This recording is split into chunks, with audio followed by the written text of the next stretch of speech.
Lanjut. Gila, ini masih hari kedua loh.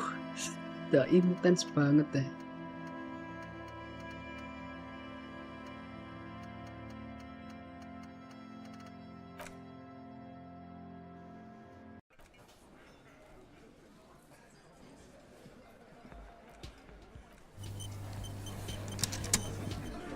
Looks like the circus left town, but the clowns are still here.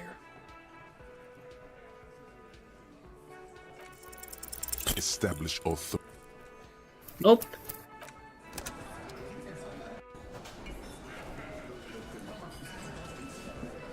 Looks like the circus left town, but the clowns are still here. Shut up, Titus. Establish. I need to establish my authority though. Wait.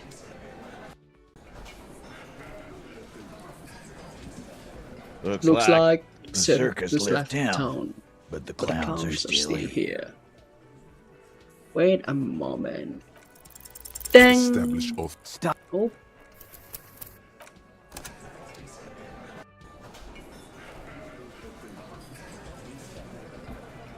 Looks like the circus left town, but the clowns are still here.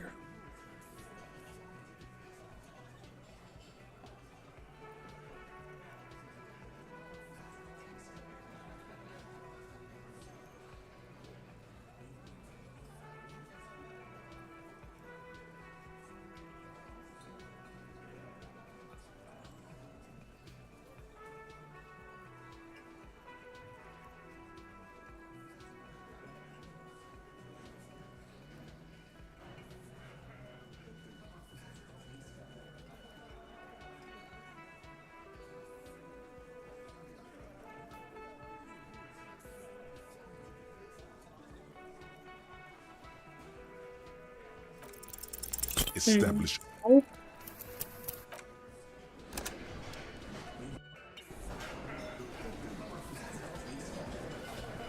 What happened? Looks like the circus left town, but the clowns are still here. Establish authority.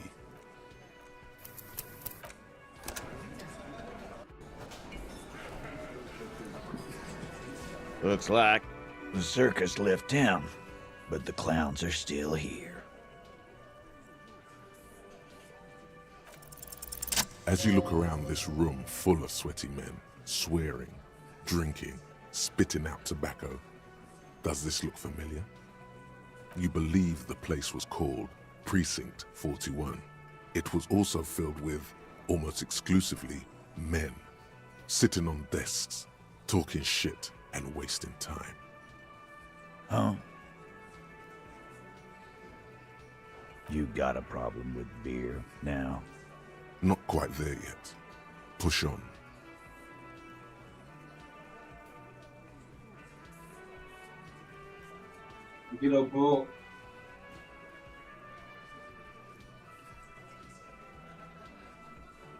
Speak for yourself, buddy. I've been running this outfit for 10 years now. You should have seen Martinez before it started. It was like jam rock now. They didn't see shit, man. Kids getting shot. We had 3 shootings a week. Fucking graffito everywhere. You cops haven't shown up since the 30s. Congratulations on the graffito removal. All I see is you sitting around talking about Monica's titties while there's a rape victim. So what? What do you want from me? We took care of that fuck. Don't let him drink that. One more push. Quick. Just don't antagonize him. You have this already.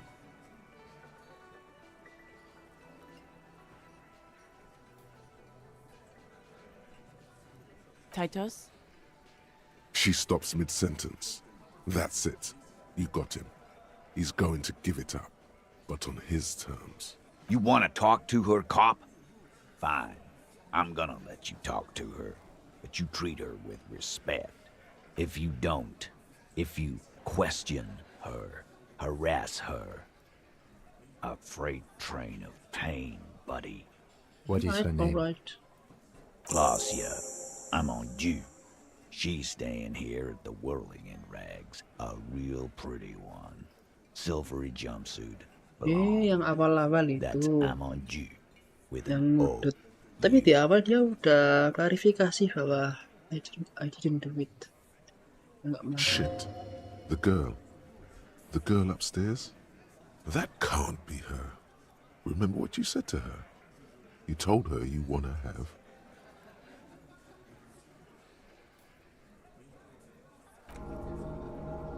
Yeah, blonde, tall, 2 rooms over from yours. Please. You inexplicably add cool after the victim's name, with your eyes bulging like some wild beast. Your fingers are fidgeting and sweat starts forming on your brow as Titus looks at you oddly. I don't understand what's so cool here. Nothing. We just have a few more questions. Then we'll be on our way. It sounds like you're having a heart attack. Whatever you said, it couldn't have been that bad. Please relax. Whatever you do, do not tell him you know her. That would sound off. Relationship? There was no fucking relationship. He raped her. That's their relationship. Was like that karaoke incident all over again. Or like some of the other girls he was harassing. Okay, enough. All of this is irrelevant to your stated investigation. He did it before we killed him. He's not gonna do it again. So what does it matter? It would help if we establish a timeline. All right. 2 weeks, maybe? I don't know. I need another beer. Here you go, boss.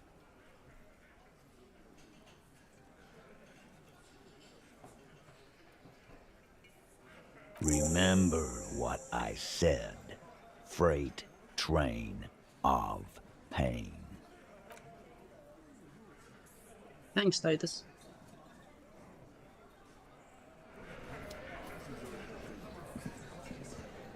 I've got nothing to say to you. Why are you wasting your time? I am not.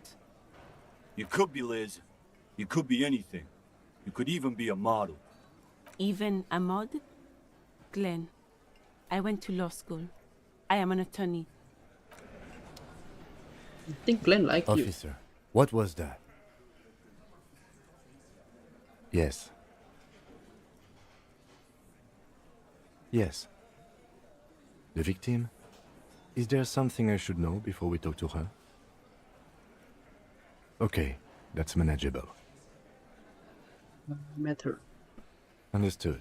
You were not in good shape on Monday. Understood.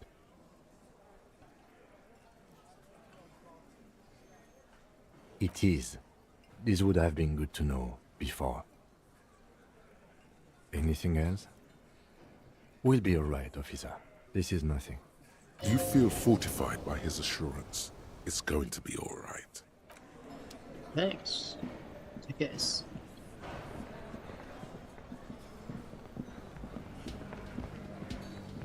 Dia yang masak itu. The man ponders his cooking utensils and gives you a little nod, acknowledging your presence. The mention of mañana gets his attention. He smiles and delivers a whole slew of unfamiliar words and lively gestures. Then he falls silent again.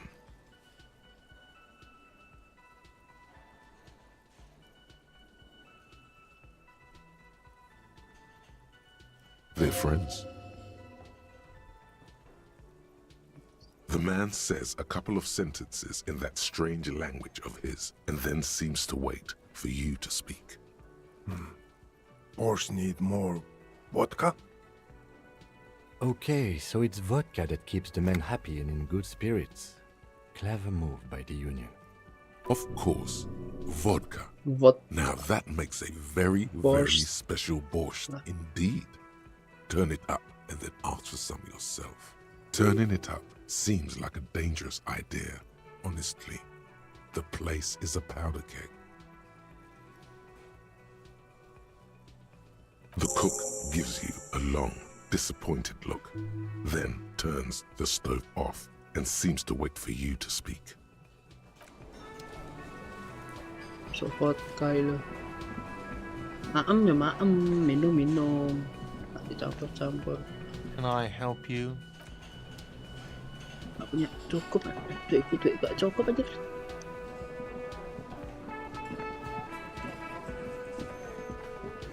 Malam nggak cukup bro.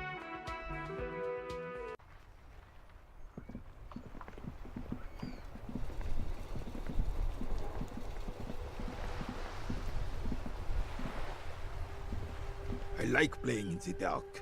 Sharpens your nocturnal instincts. Feels like being on recon again. There's nothing for you to understand here. It is not her death you are investigating.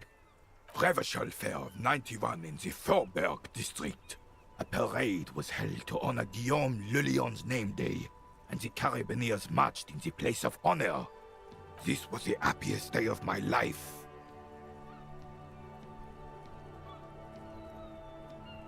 Absolutely not. She died of pneumonia in her bed at the age of 79.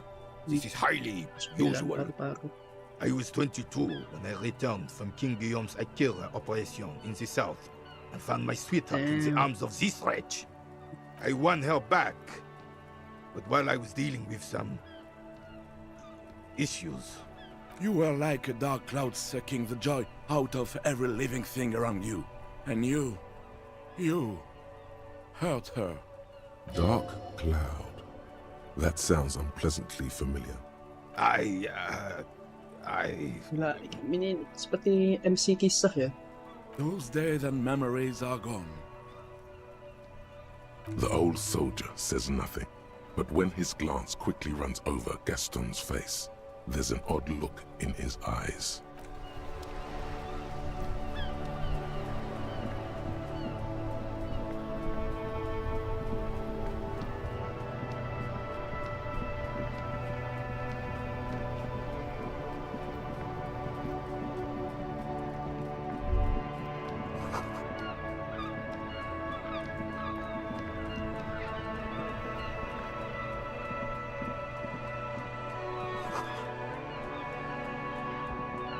Into this car.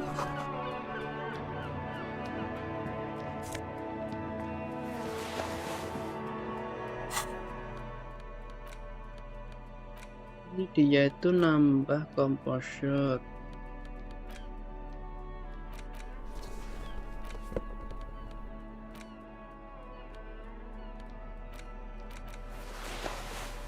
Bagus fun tapi ya.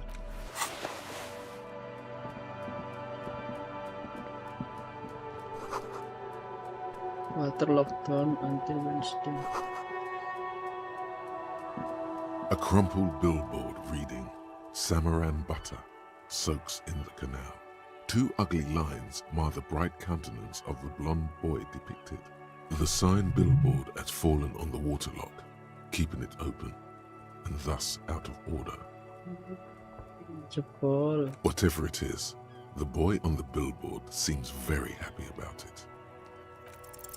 Just some tasteless advertising at the bottom. Hari-hari merah mulu. Evening, officers. A burly man hangs out by the waterlock, carving up a generous serving of salami with an old hunter's knife. His eyes are fixed on a man stranded on the other side of the waterlock and on an enormous billboard that has fallen down into the canal between them. You know what cost this I wasn't package? here to witness it, but those look like tire tracks on that sign. Weird, huh? Then again, plenty of daredevil drivers in Revachol. The words Daredevil Driver Daredevil sound driver. ominous to you. Too bad it also takes a year and a day to repair anything around here, especially a waterlock. The rest of the coast is closed off till then. Well, there's the fishing village, an abandoned fish market, a bizarro church. Not much use to the congregation, though. There always seems to be something wrong with it. Yeah, not really much else. Just bombed out ruins. Banyak runtuhan. Sure thing. It is salty, it is savory, it is chewy. The hangover only makes the Baik salami banget sih, Pak. more tasty. Want some too, officer? Why not?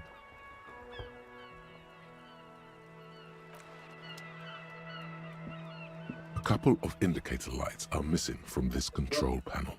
Loose wires dangle from the now vacant holes. In the middle is a lever. Beneath it, a small metal plaque.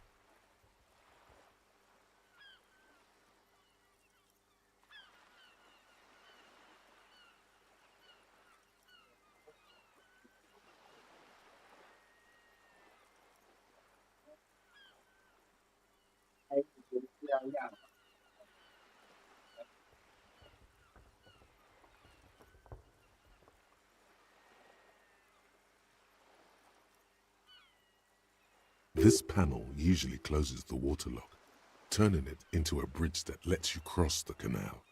But there's a crashed salmon and butter sign in the way. Pulling the lever probably won't do anything.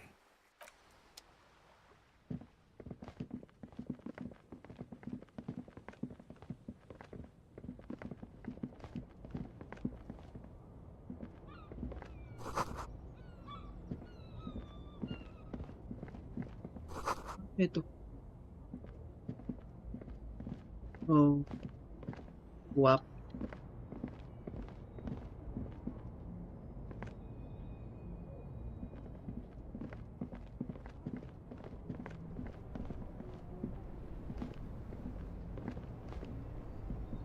Hello, sir. You see a Samaran street vendor Plengar surrounded by ini yang a motley dirasisin tadi. assemblage of goods. When he realizes you're looking at Dirasisin him, sama his face breaks driver into a satu wide, yang welcoming agak grin. Plenger. The name Sileng is embroidered over his breast pocket. Happy shopping, officer. Everything's cool here. Everything's cool. The goods are cool. The customers are cool. The place is cool. And one more thing, officer. I'm cool. You're very cool. Bang, bang, bang, bang. You feel a twitch in Bang, your bang, bang, index bang. fingers. There's a finger shootout brewing.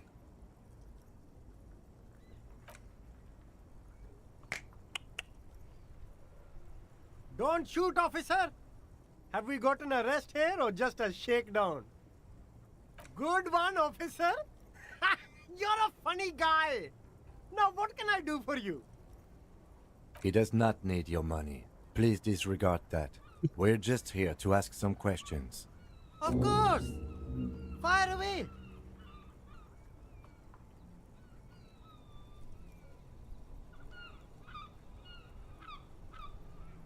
Me?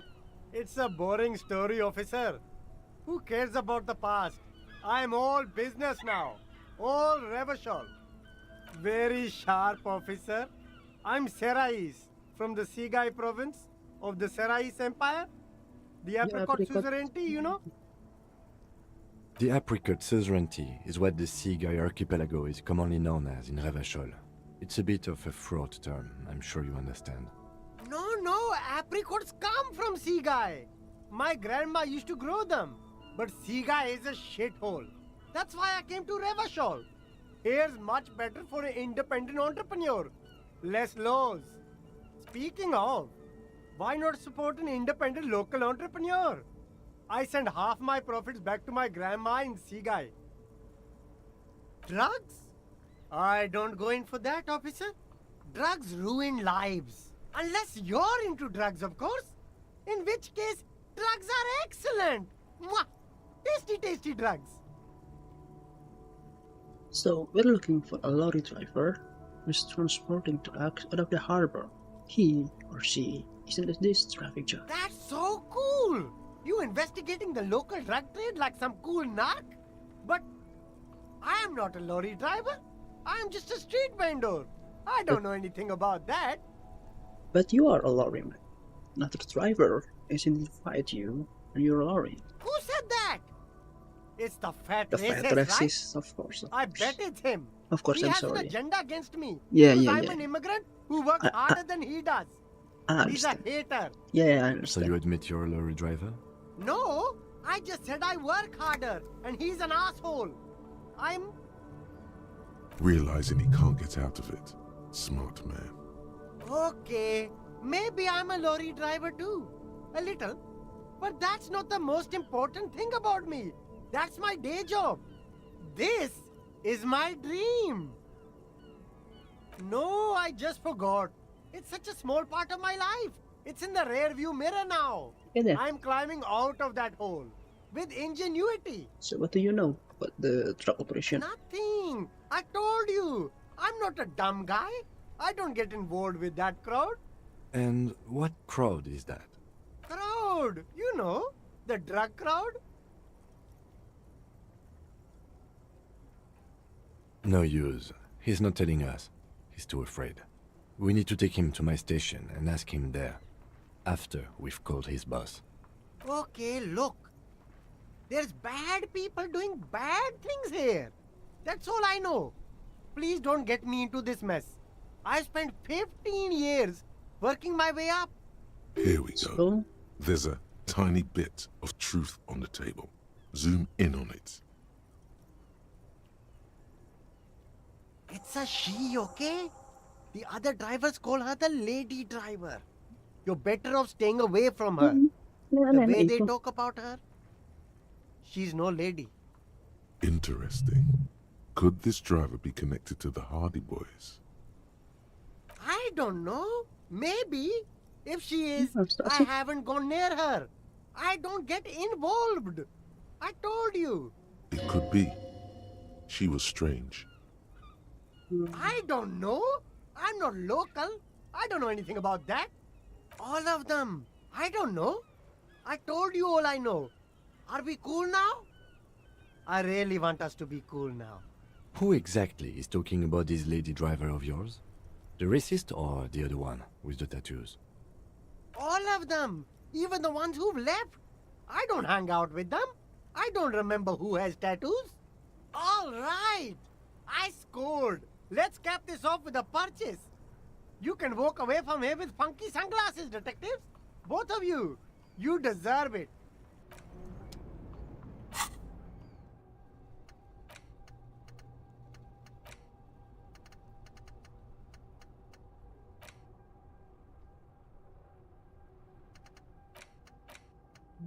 Yep.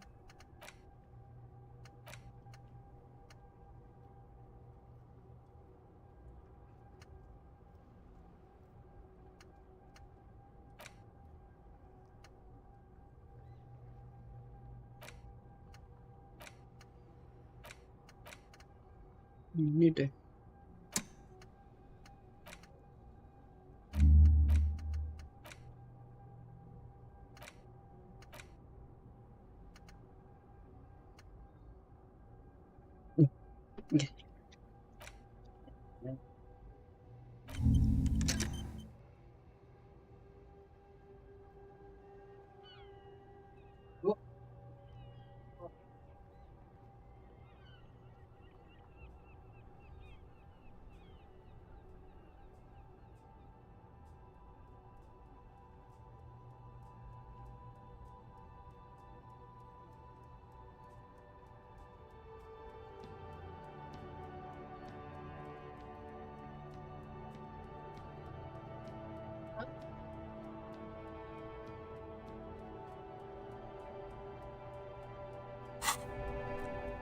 Oke.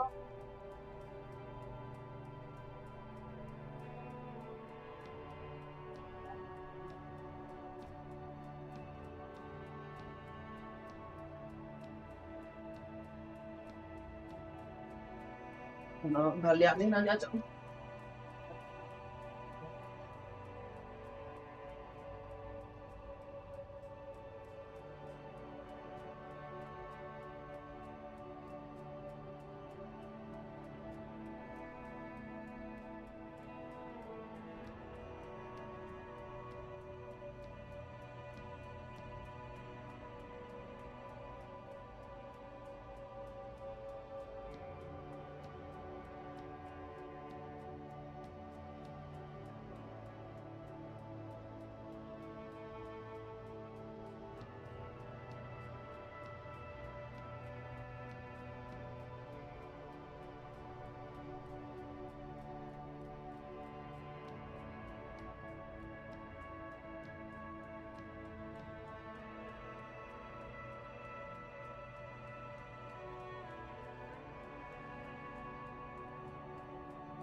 Kita ada janjian ya sama narasumber sebelumnya.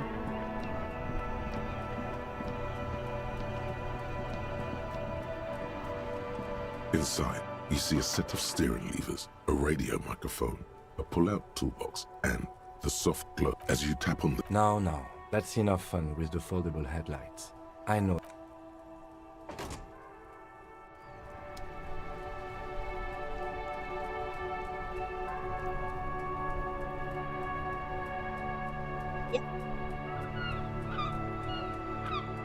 Aku di. Di pangan jemput lo yo. Loh. Oh nggak bisa, nggak mau. Ini ini lo. Ya. Nama saran tak? Berarti pun di. Tak, mang mek reaksi to, daran.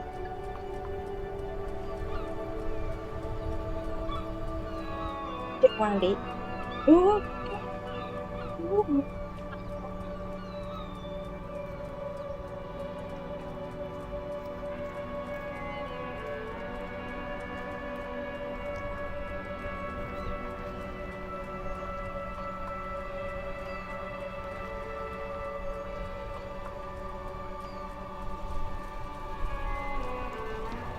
Ini kayak kok gak yang si Bleng dulu.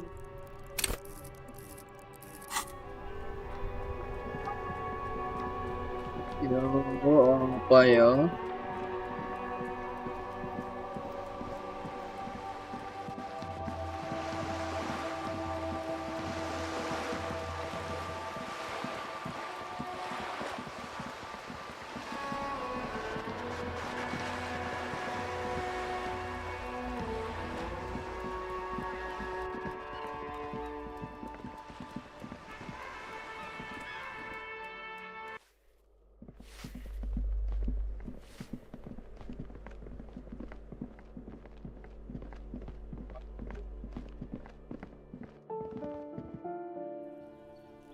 Ini.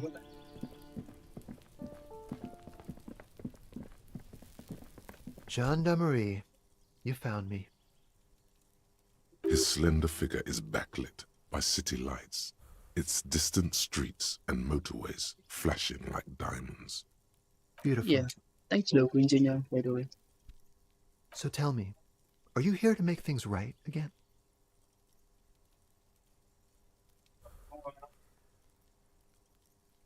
Beautiful. I have some good news for you. My Sunday friend is visiting me tonight. I told him about you and he'd like to say hello. Step in. He's already waiting. Apa dong golek bareng kabeh yo? Iya. Kat mulai kerja lho. Ibu kok ngurung-ngurung ngalih lho gimana? Kok itu dibawa ya?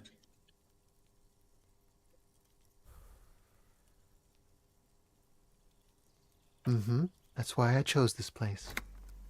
Martinez is special, isn't it? Wait. Suddenly you are digging things.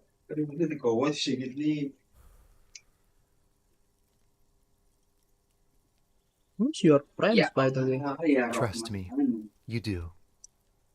That's nice, but I don't have anything to tell you. It's my friend you're looking for, not me. He takes another drag of his unfiltered cigarette and looks around.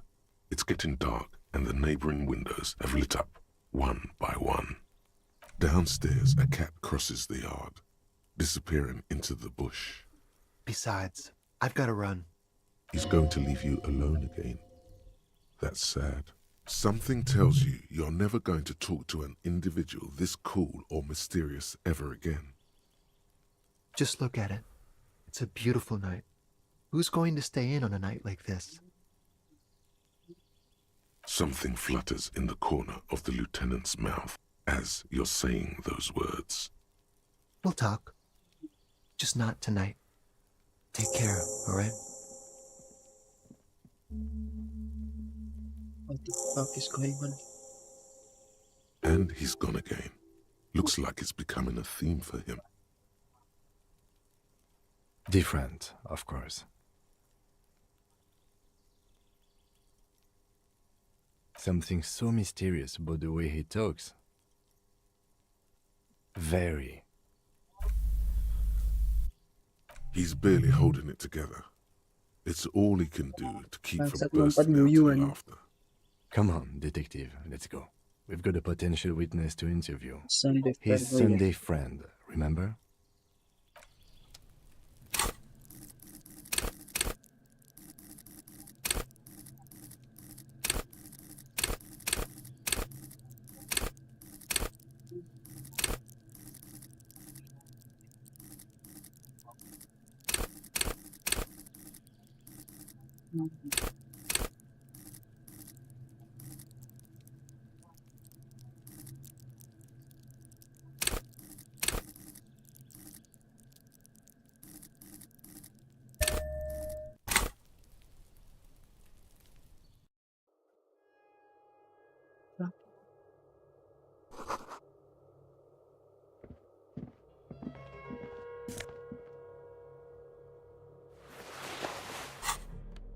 Anjir dapat.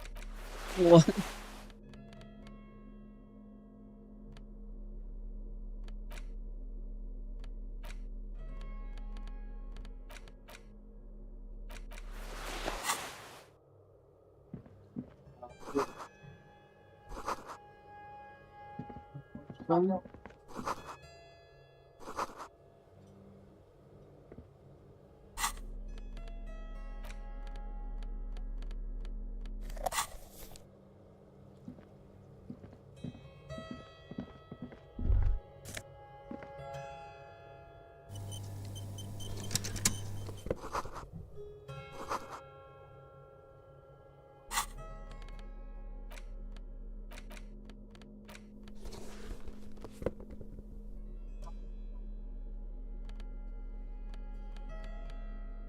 Oh, nice.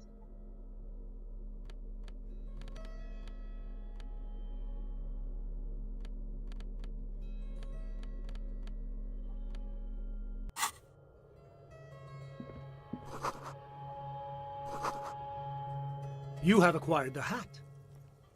Keep it, officer. It looks good on you. You shouldn't be seeing him in an intimate setting. For some reason, you feel this man is your superior. Superior, but he's not in the command chain.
His hands are clean and well manicured.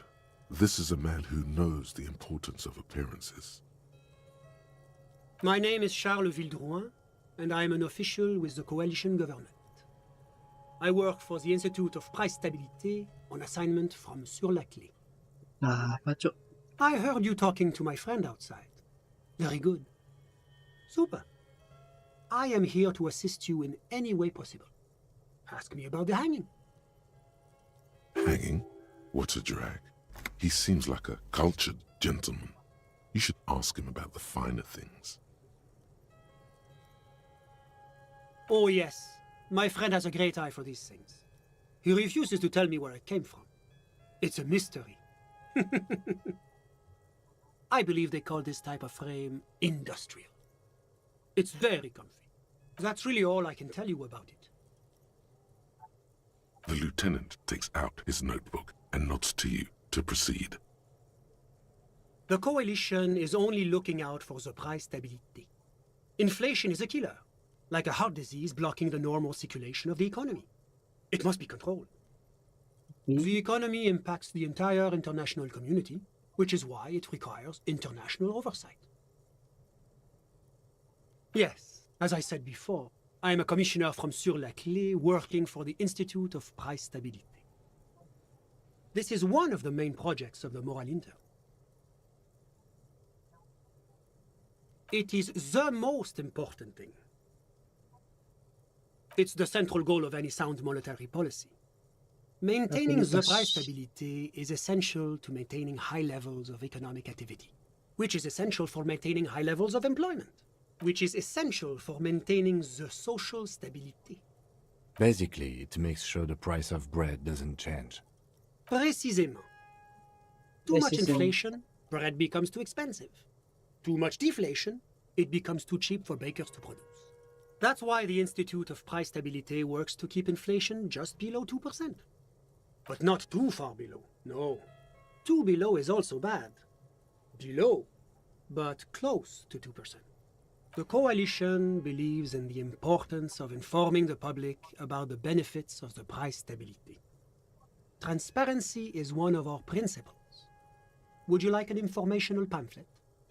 A sound monetary policy is essential for addressing uncertainty.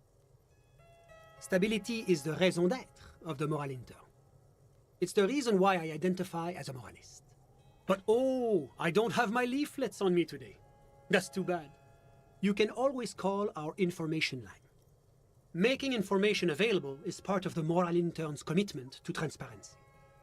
La communauté internationale is what Revacholians colloquially call the Coalition. In other words, the nations that stopped the disaster of the revolution. Your employer, technically speaking. The governing authority of Revachol. The RCM is but one part of this provisional administration. It's the International Organization for Moralists, hence Moralist International. The Institute of Price Stability is just one of its many mind babies, as is the Coalition.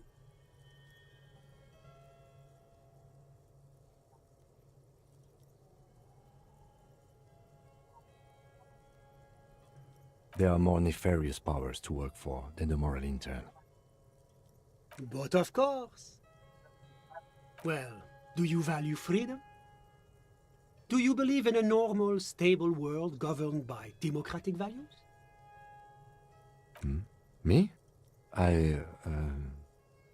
You've managed to catch the lieutenant off guard, but only for a moment. He quickly recomposes himself. I'm a lieutenant of the RCM, dedicated to maintaining law and order in Revachol. A very moralist answer. The lieutenant is practiced in the art of putting on a show for one's superiors. The Occident is part of the normal world. Oranje, sur la clé. Martinez? No. Martinez is something else. Revachol is generally difficult. It's led by an interim government, which means it hasn't yet achieved full democracy. But they are working towards it. You're all doing very well here, relatively speaking.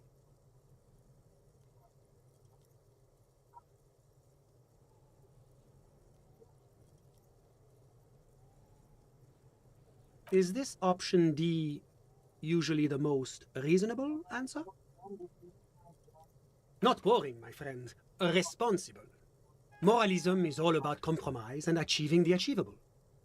It's pragmatic, realistic, and level-headed. An ideology for doers. Are you a doer, my friend? It looks to me like you are. Now, enough of this delightful political interlude.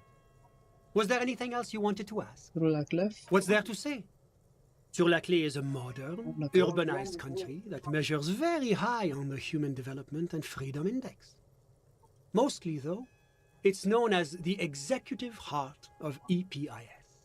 Moreover, it is a great sponsor of less emerged countries. Revachol is only one of its many darlings whose progress it supports and cherishes. Because a great percentage of Revachol's culture hails from Sur-la-Clé. Its language, its people, its cuisine even, or at least in the downtown La Delta area. Jamrock and other parts of the international zone have been mercifully spared of Sur-la-Clé's love for meatballs and mashed potatoes. Oranje is an exemplary nation who, as a core member of EPIS, contributes 28% of our annual budget. Next to Sur-la-Clé, Oranje is probably the most prominent member of the international community. Oranje's economy is one of the most advanced in the world. It has successfully transitioned from heavy industry to advanced services and generally acts as an engine for sustainable change in the international community. About what? Oh, it's very urban and very well organized. Their streets are clean, their horse cars run on time, the people are polite and efficient. Like I said, they are an example for less emerged nations to follow. Well, I'm renovating it. It is an interesting project. The building used to be a 12-story skyscraper before the cannons took the top 4 stories off. This, of course, happened when the coalition forces landed here.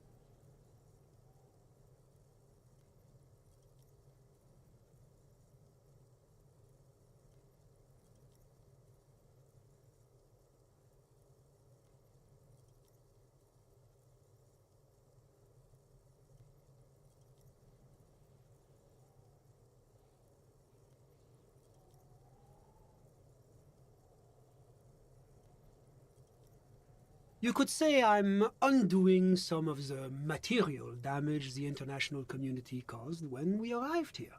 Yeah. Whatever you wish, officer. I'm sorry to say I did, officer. Saksi.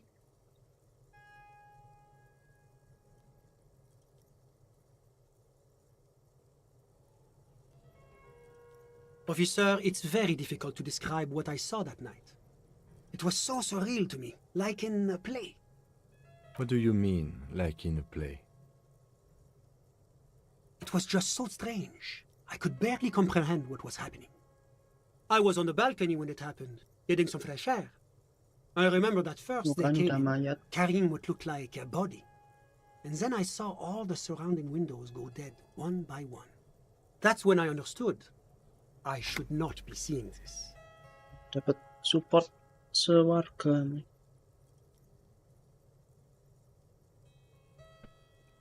Sounds like the victim was unconscious, or at least incapacitated. Interesting. I couldn't see their faces well, and there were quite a few of them. But they were very loud and very Martinez. Let's just say that the laboring classes can get rather expressive with their profanities. I couldn't tell you exactly. Less than 10. Maybe 8? The lieutenant sends you a sharp look at the mention of that number. Drummers? Why, no. But then, I don't know what a drummer is supposed to look like. I think we can drop the drummer angle. That was my bad. That's a giant you're describing. No, they were all quite human, as far as I could tell. I went back inside. Were you able to see anything from inside? Officer, the yard was pitch black. There was nothing to see, but I could still hear their voices. They were threatening to kill that poor man. All men, I presume. But again, I couldn't see very clearly. Well, that's the strangest part, officer. Nothing happened. It was oddly quiet for a public lynching. Eventually, their shouts died down. There were no gunshots, no celebratory shouts, no anything. You're right, of course. That is what one is supposed to do in such circumstances. I was simply in shock. I'm afraid I don't have anything else to add. About what time was all this happening, approximately? All I can say is that it was late. My watch. Yes, now I remember. It was 30 minutes past midnight, give or take. No, I didn't see the corpse until the following day. Of course, anything I can do to assist the RCM. Ah, my friend. My friend is a good young man. His family immigrated here from Kedra, and life has not been easy for him. But he understands the importance of education. He has taken his future into his own hands, and that's all. Kedra is a candidate member of Pintar. AES, but it is their potential membership is a more contentious issue that it's never going to happen.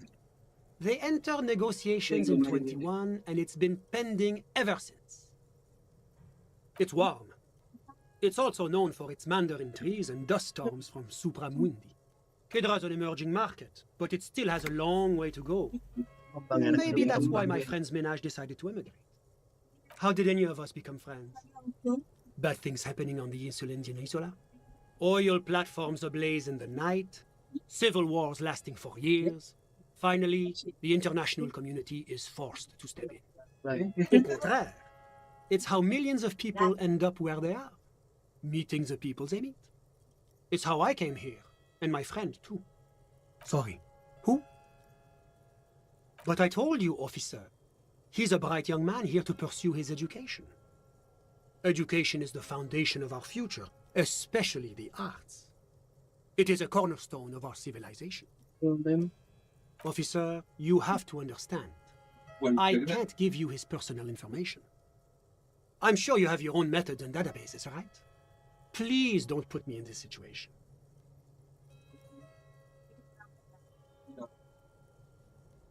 He's deeply enmeshed in the study of the fine arts, yes. He's a truly free spirit. He likes all the arts. Perhaps graphic design, printmaking, who knows? The world is open wide for a talented youth like him. I'm just enjoying the view. We're old friends. Nothing's taboo between us. He comes and goes. I'm sure you'll see him around. He's very active. I'm all ears, officer. A moment, officer. Do you have everything you need from me? I'm afraid we won't have the chance to speak again once you leave. It's against diplomatic best practices for an official in my position to be discussing murders with local militiamen. And I'm pressed for time. After you leave, I should be leaving as well. That's not the real reason he's so apprehensive. Men in his position shouldn't be seen loitering around in underprivileged young men's apartments in the middle of the night. Of course. I'm glad I could help. It's about the information.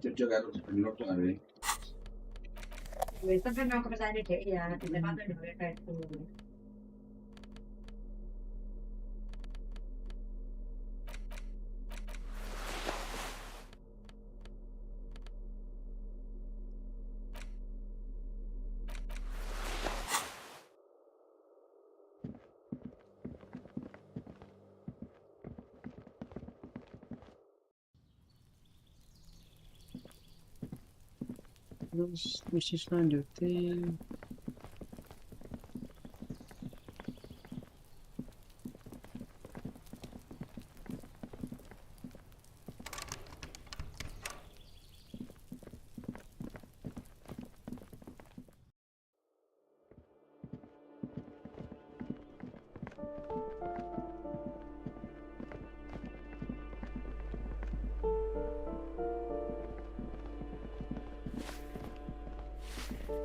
Give me a moment.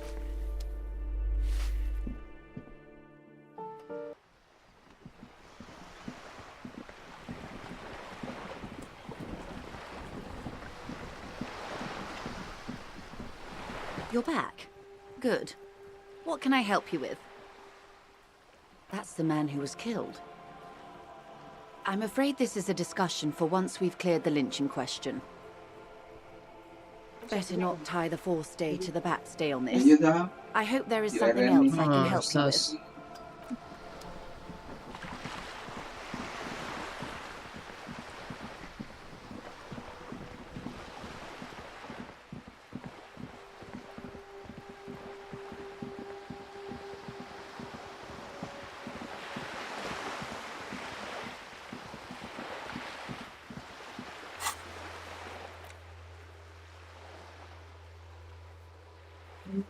Terus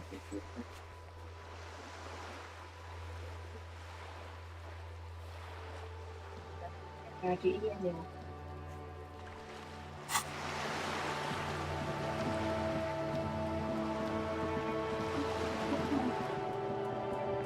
Iki ku dadi iki gaji ini.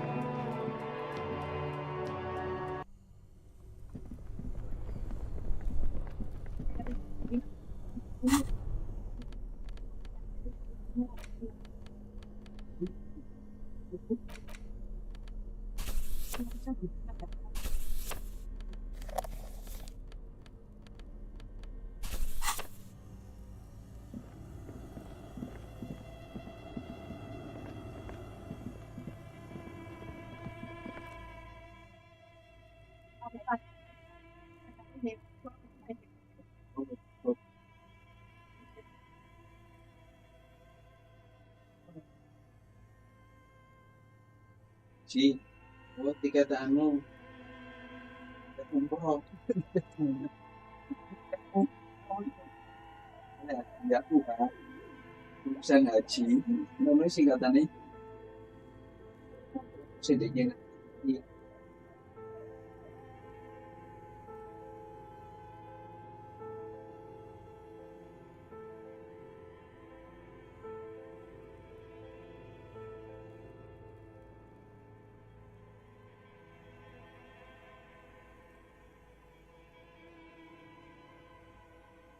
Who is involved?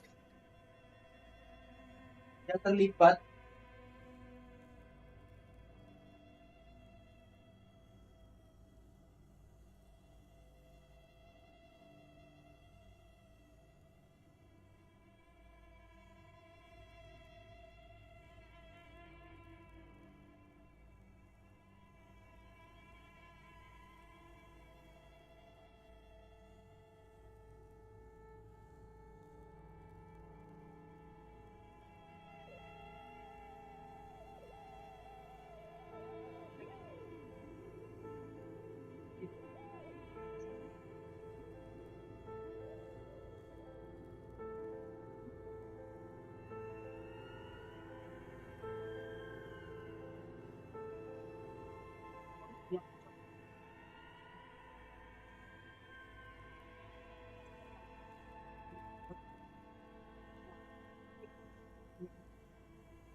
Project ini wajib itu pemagangannya tapi dan balik mana semua.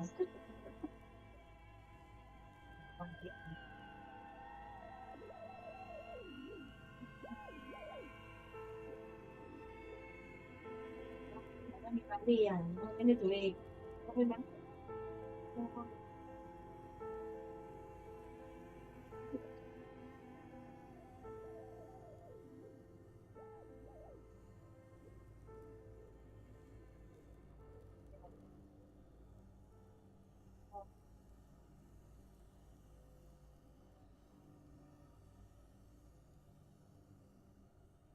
Tidak biasanya seperti itu mau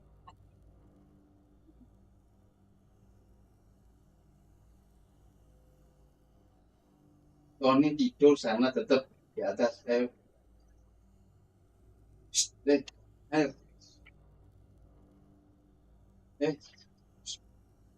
atas. Di atas sana tetap naik. Ton.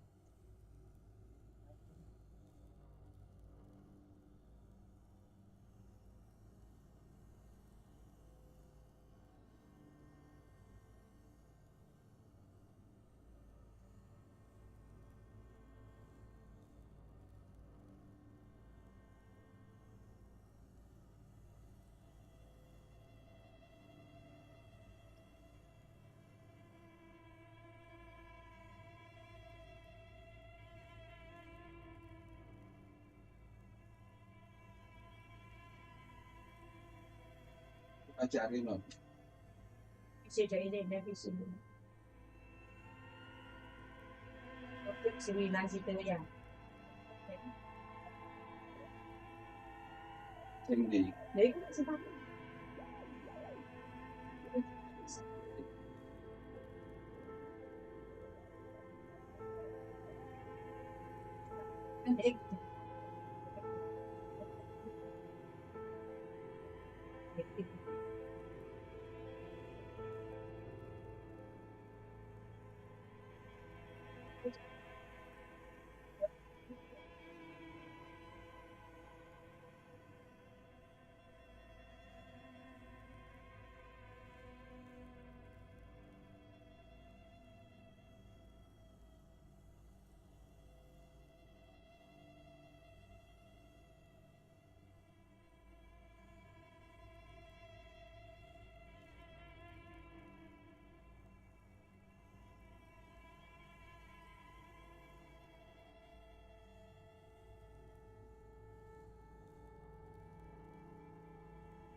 è detto una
No.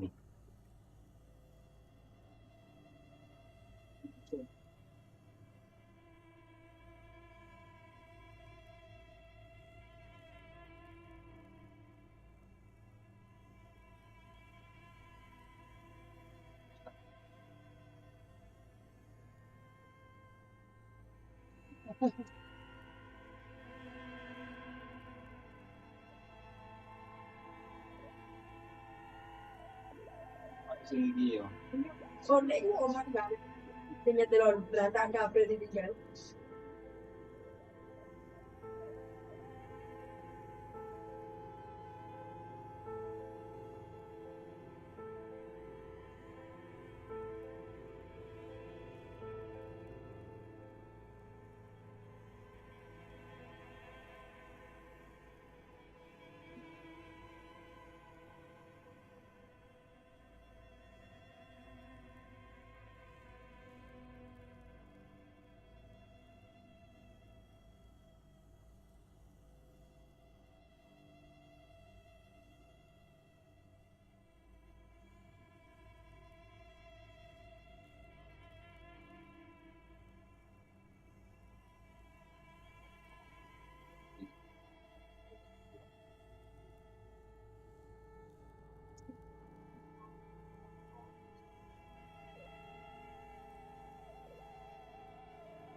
In the sunlight sense.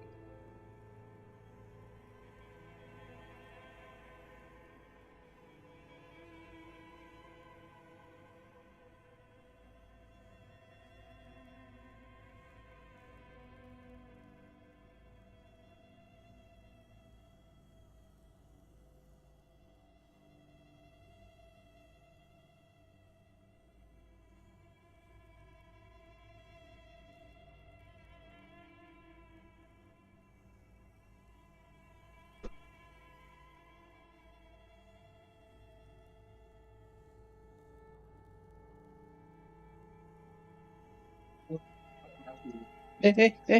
Iya kita ke bawah nggak? Eh.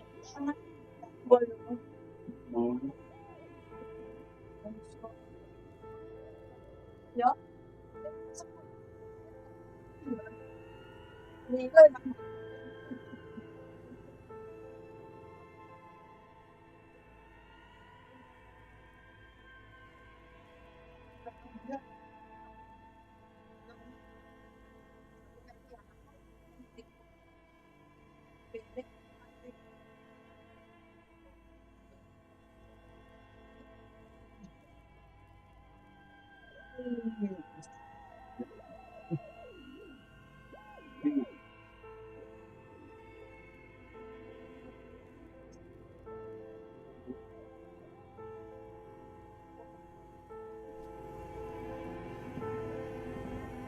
Dan mencoba membobol toko buku dari dalam ya.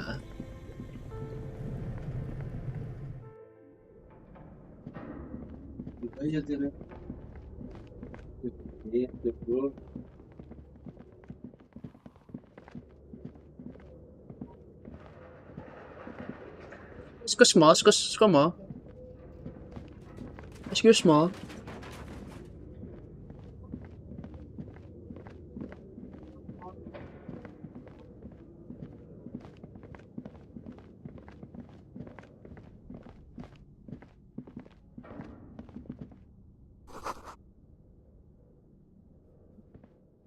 Tutup nggak bisa.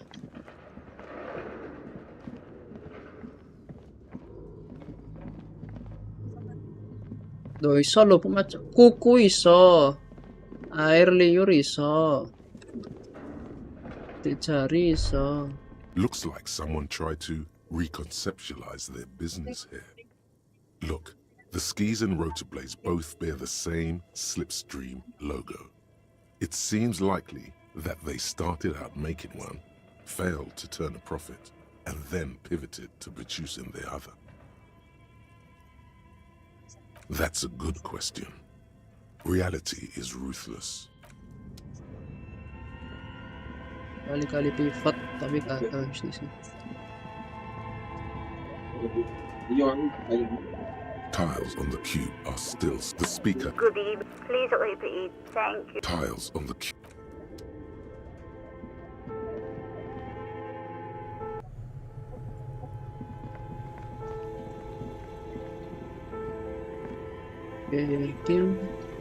Bawa ya. The bear's eyes are still glowing red. Good question. It looks like an ice cream fridge. I know. What an unfortunate marketing choice. What is even worse, the bear is still costing them money to this day. The electricity bill must be catastrophic. On the other hand, it did help us with a certain corpse situation. Lucky us, indeed.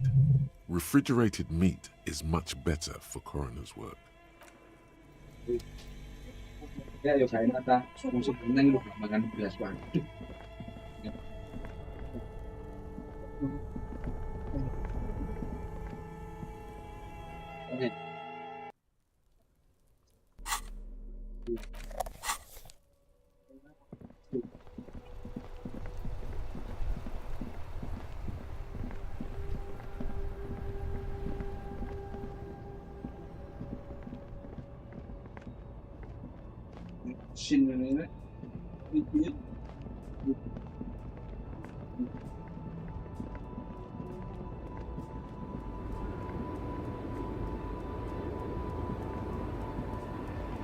Lowman, you caught me at an opportune moment. This awful weather keeps me awake. You can entertain me with your questions. Katanya dia Did you just call me a lady, Harry Fair?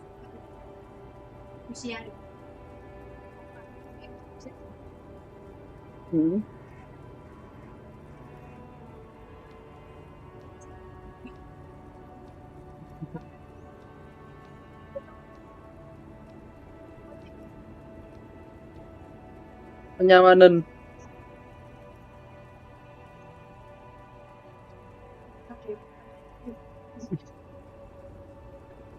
Apa?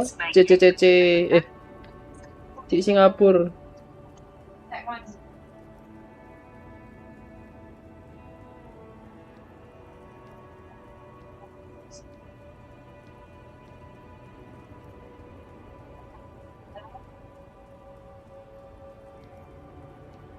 She clearly doesn't think she's a lady. Don't repeat it. I'm not that either, Harife. I've gone too far from it all to remember what was between my legs. It doesn't work like that on the long haul. I'm only terrifying to small children and to those who used to know me. The big ones, the trucks. There's no women and men there, it's all just... In the middle of this town, there's a ghostly motorway. It takes all the people where they want to stay. In the background, a quiet song seeps from her cabin into the air. You don't hear any vocals. How should I know? Do I look like I spend a lot of time with the other communers sniffing around when I have my movies to go to? Because they can no longer recognize the person I once was. Oh, Sim.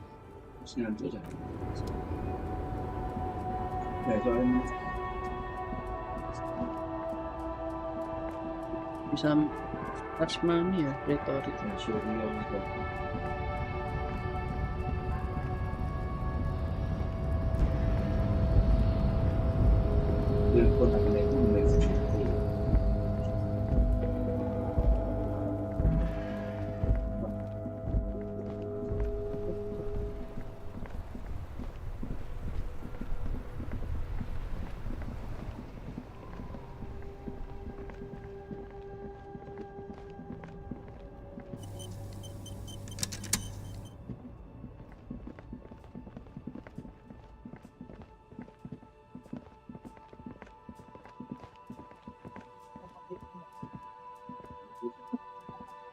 A crumpled, the sign billboard had fallen on the wall. Judging by the size of the impact and the parallel lines of burst rubber, the cause was probably a motor vehicle. These look like the same tire tracks I saw earlier, in front of the whirling rags. The black marks on the roof indicate that the vehicle vaulted from the crater to the roof of the shack. Side slip marks indicated that the vehicle was traveling up the crater at 35 kilometers an hour. The panel served as a takeoff ramp. The vehicle soared through the air, hitting the billboard and upsetting the posts. Then it continued its flight, taking the billboard with it.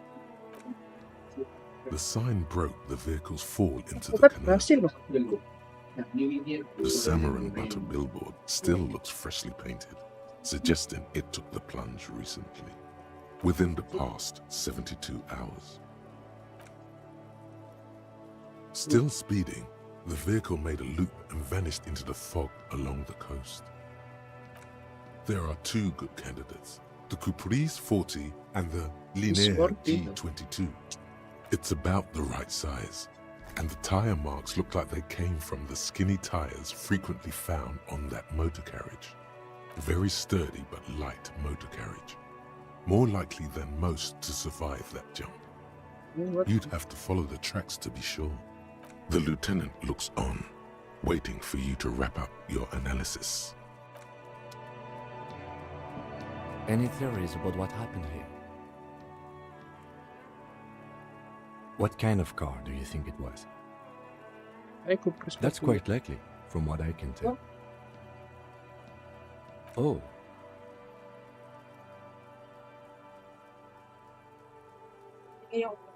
We are not traffic cops. Should we get back to the murder? You've thought of a very touching story. It's shit though. Nope, you're already telling it. Yes, this is good. This is very good. Yes, that could very well have been it. Now let's move on. We're not traffic cops. If we must. I'm not expecting him to get far with this. The lieutenant consoles himself.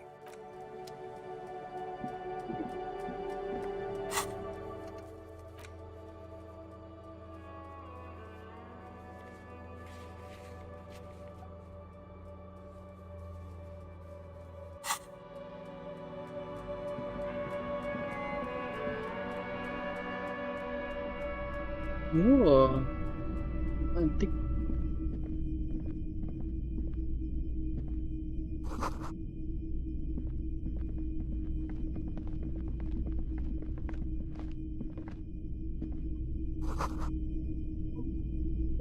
Wow, a very large red t-shirt with an impressive print stands out from the other garb. Oh yeah, the print depicts a muscled man striding toward you, a giant sword in each hand, encircled by burning embers. Behind him is a cluster of cabins engulfed in flames. Beneath him are the words, Hjelmdal burning. Smells like worn cotton and a little old sweat there. Worn cotton with a side of flea market or trash bin. Sniffing is okay, but please don't try anything on. Can't have you leaving your photon emissions in the fabric of things you're not going to buy. You're not imagining it. Photon emissions? What is he talking about? Hell yeah, man. I don't usually carry printed teas, but this one was just pure exemplar. A fan? No, I wouldn't go that far. But I do think the Hjelmdalaman saga is an integral part of our shared reality. Most people don't think that the man from Hjelmdal really existed, but they're wrong. I mean, even if the man from Hjelmdal didn't exist before the adventure novels, the stories have made it so that he has. It's simple, really. Okay. You sound skeptical. It's not that complicated. All that's required is a more robust understanding of cause and effect. Besides, I've been to Kotla, though not quite as far north as the Hjelmdal, and watched northern lights travel across the sky. Very unique, energetic tides there. His theory isn't exactly incoherent, but its logic does suggest some unusual neural activity. Interesting. Very, very unique energies indeed. Geomagnetic ley lines, one might even say. 2 real. That's dirt cheap. But why? I suppose that makes sense, yes. Please go ahead and take it. Welcome to Hjelmdal.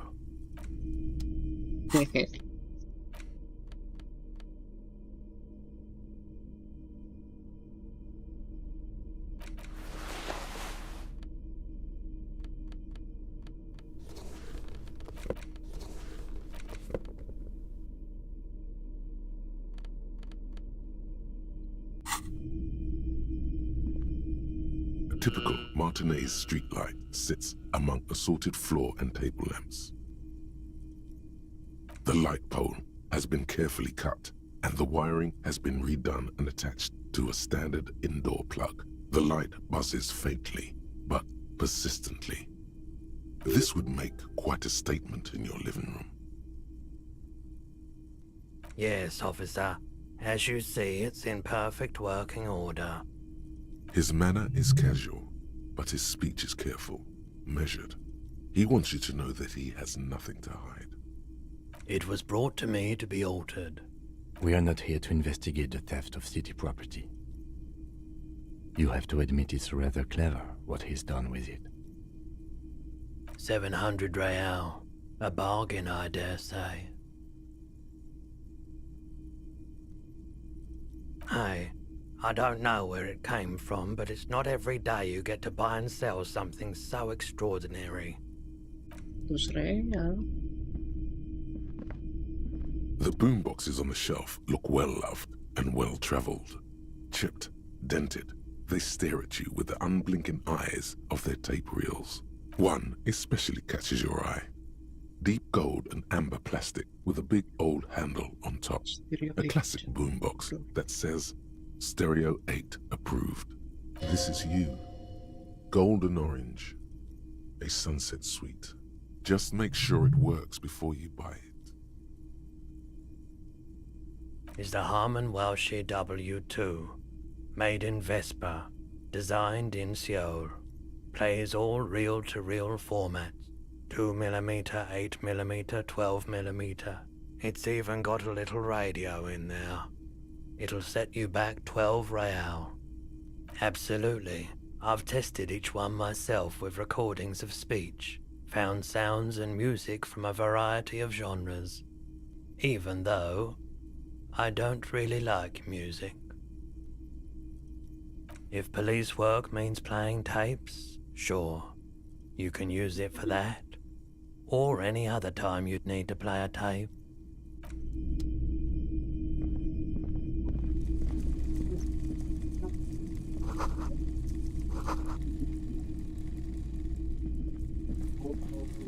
You see rows of toy soldiers guarding the rest of the trinkets displayed on the table.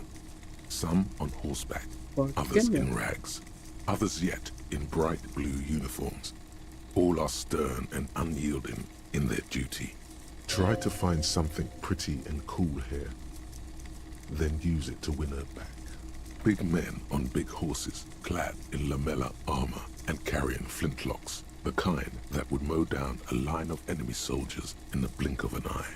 Franco-Nigerian knights. I used to be very serious about these guys. A long, long time ago. They're not all blue. These figurines also wear gold coats and caps, complemented by orange trousers. They are variously posed, wielding swords and rifles with bayonets. This is what the loyalists looked like, yes, at first. Then they wised up and got camouflage.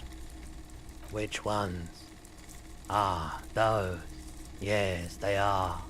I find the paint job a bit gaudy, but children like the bright colours indiscriminately.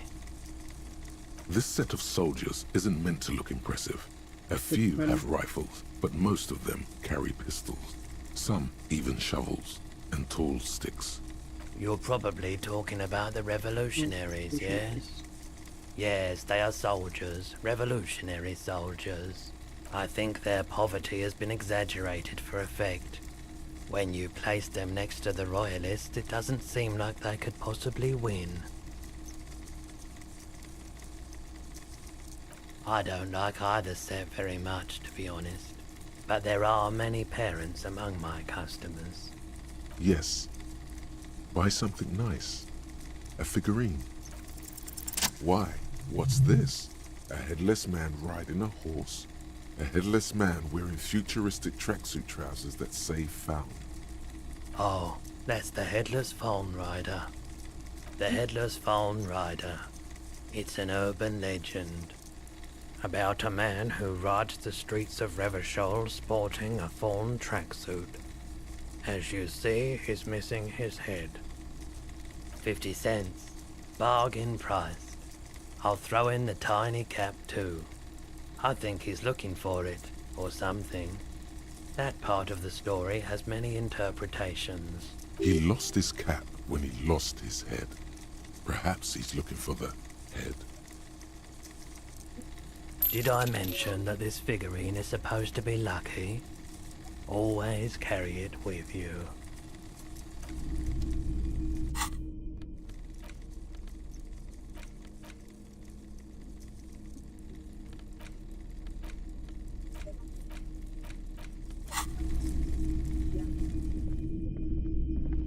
It's not often that I see officers from the RCM in my pawn shop.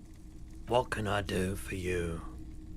His courtesy is not insincere, but he prefers being alone with his projector, just watching the movement of light across the walls of the shop. Oh no, not at all. I guess I haven't had many customers lately. RCM or otherwise. Who are your customers usually? All kinds of people come through here. Locals, travelers, people looking for a deal, people looking for a keepsake. People who are terminally bored.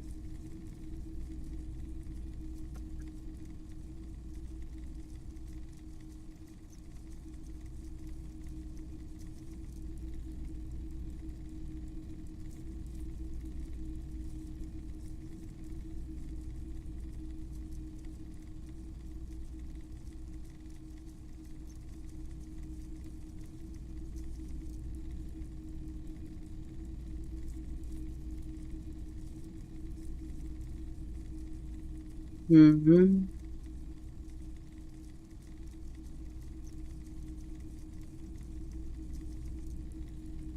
As you can see, I have a wide selection of goods for everyone to choose from.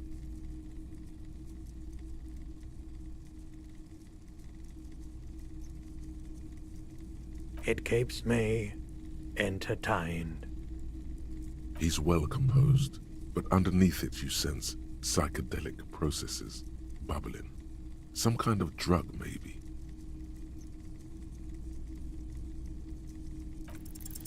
Feeling warm and enthralled by the movement of light, while the mind continues to race forward.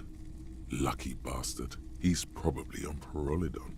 It's tough to come by on the street. A drug developed by the military to treat and prevent radiation sickness. It has psychedelic side effects, and it makes your eyes turn yellow. Why on earth?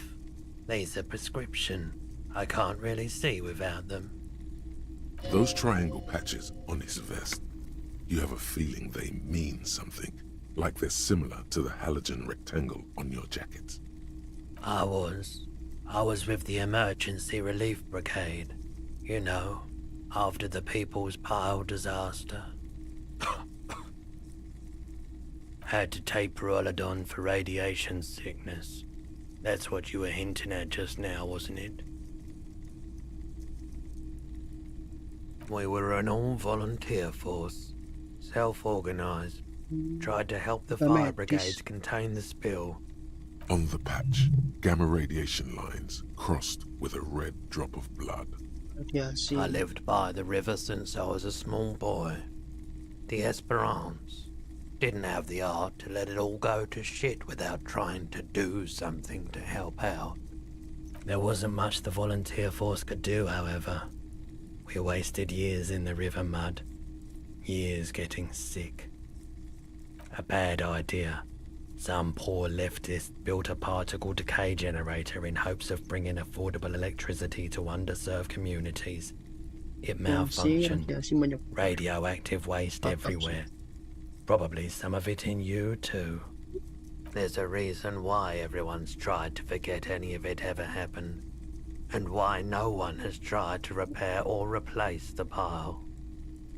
So much disappointment. And early deaths. Cancer mostly. And we knew all that was coming even as we were cleaning up as best we could. No one's. Everyone's. So much bitterness. A bunch of poor people built themselves a primitive nuclear reactor, hoping for the best. What do you think is going to happen? The cleanup happened 15 years ago. I was young then. Later, my second arm died. Left me this shack and all the assorted junk in it. So I came to Martinez. People told me don't go there. It's a shithole. I said, people, we just had a nuclear pile meltdown. I'm gonna get as far away from Forberg as I can. I like the theory more than the story. Outward movement, not vortices.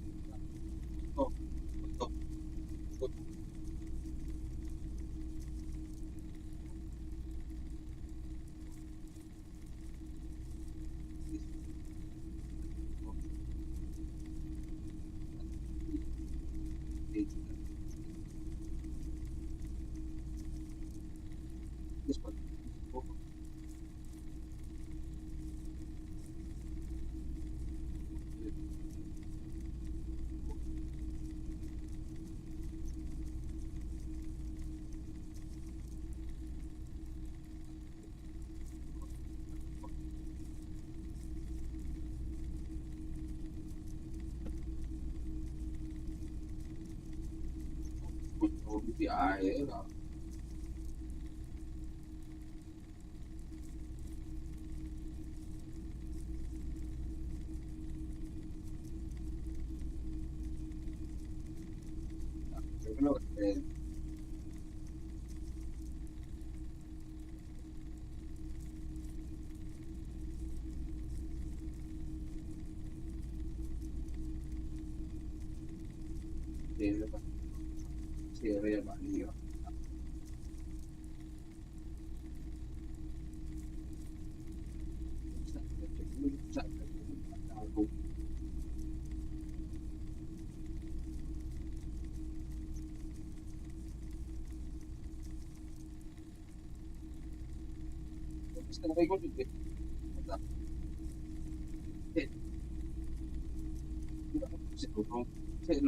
Mas secondo se mai aku sing urung sisa iki.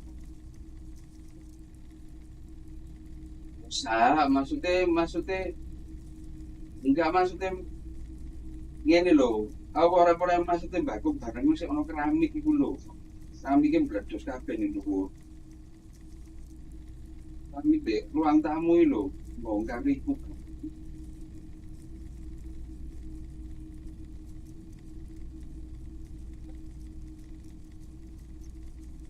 Yeah, you gotta get in on those vortices, my man.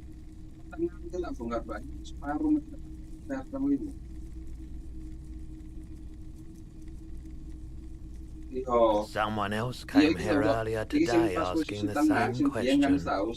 I promptly sold her the gun you pawned a couple days back. What? This is a pawn shop, and it did feel as if you've met before. Oh God.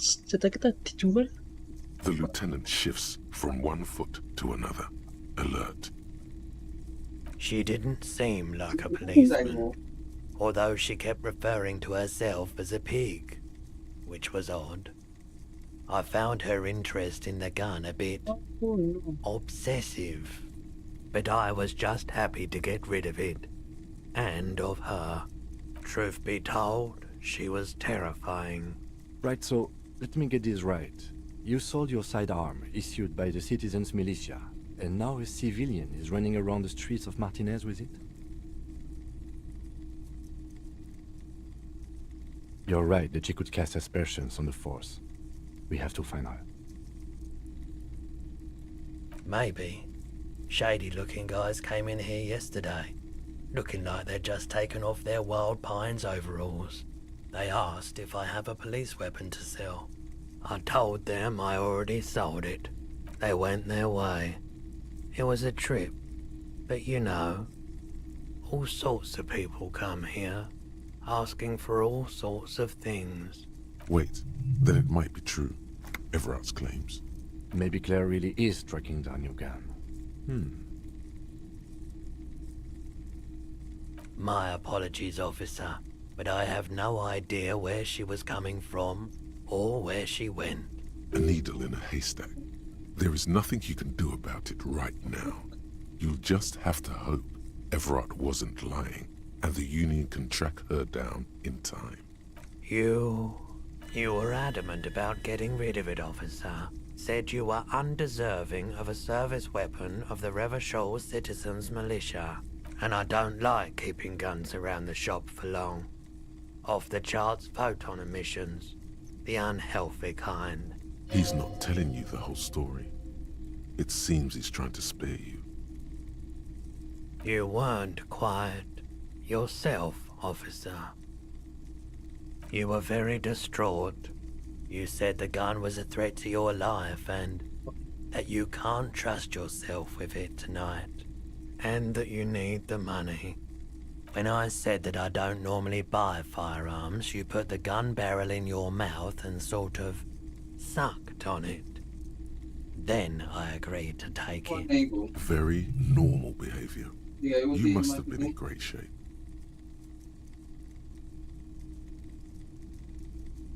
It certainly does, especially in Revachol, of course.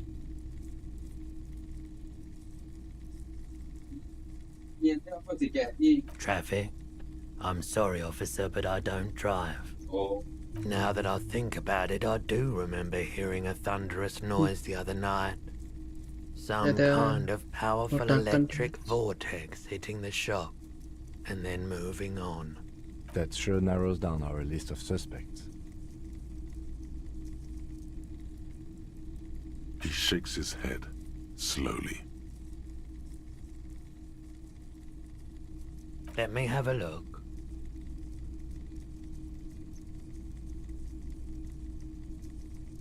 Anything else you're thinking of selling?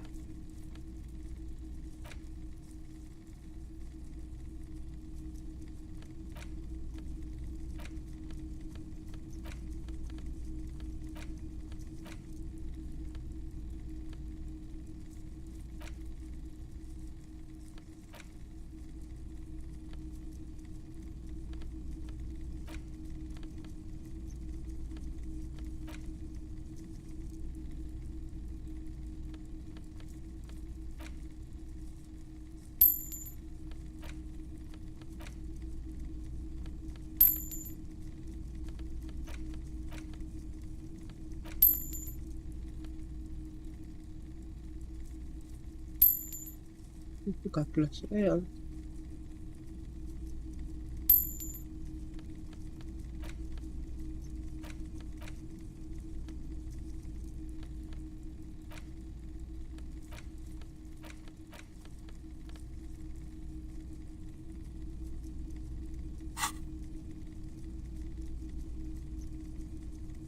Oh, no. I don't like those kinds of objects. No sale. Photic paths, counter-radiance networks, anti-magnetism. It's darkness. That's all I know. Sell me something lighter. I'm not purchasing any more clothing at the moment. Another time, perhaps. Have you tried it before?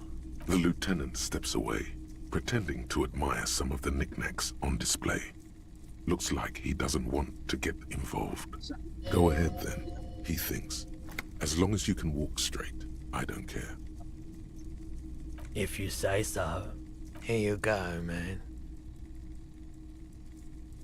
Of course. I doubt it, but I can try and answer any questions you may have. I do my best to keep my distance from all manner of butchery. The pawnbroker's gaze is already fixed on the dancing colors. The Madakwa. Sorry, I would never have guessed that you were that interested in ultrasonic sounds. Or birds, for that matter. Oh, I didn't mean to imply otherwise. But it's been a while since I've gone hunting for the Madakwa myself. Once knew a group of young musicians who decided they didn't want to play music anymore and started looking for all kinds of interesting sounds instead.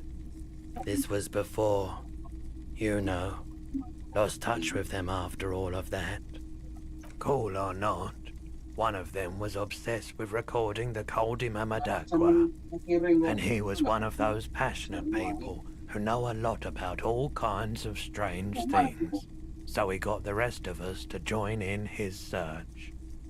We thought we did. We got together all these recordings of unusual sound patterns, compared them, cut them up and combined them into the Symphonia Madakwa. Unfortunately, I don't have any recordings from my old life. None at all. But I do have a tape with some ultrasonic sounds that might be what you're looking for. Do we really have time for this?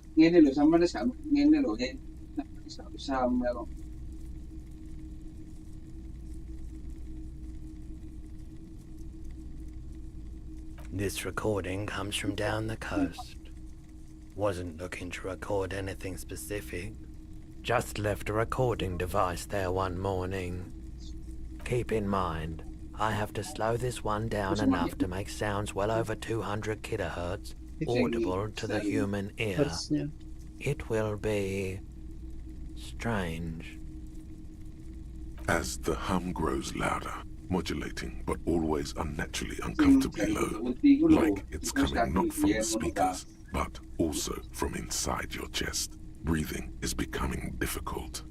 Not good, not good. You're about to start suffocating. You have to stop this. There's a growing sense of dread. The sound is coming from inside you, but also surrounding you.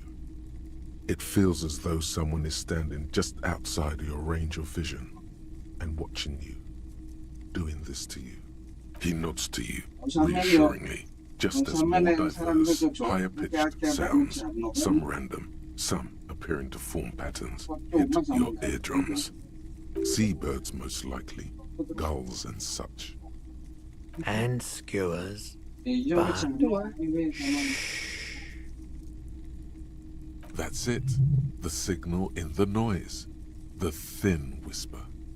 A low range of sounds is easier to handle with a focal point, but still troubling.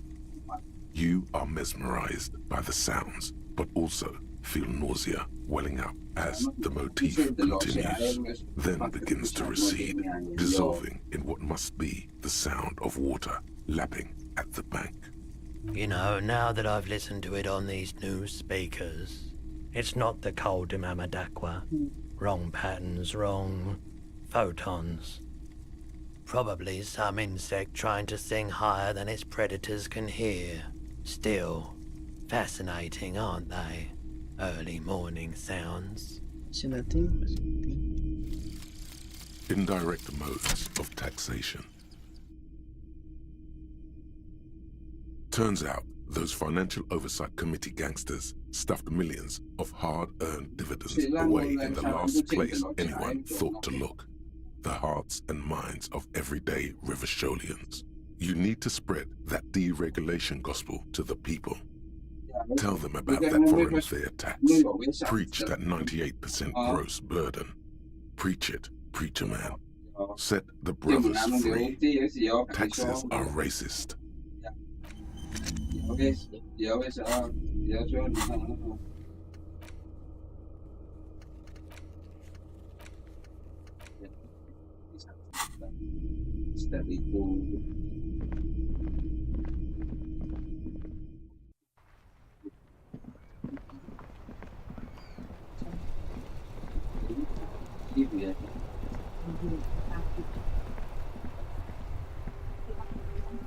The worn and beaten.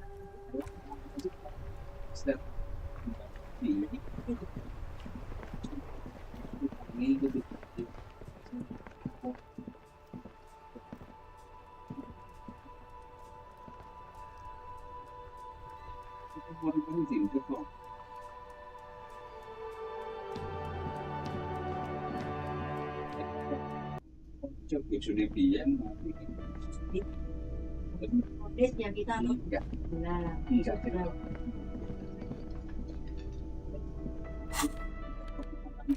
nyetok iso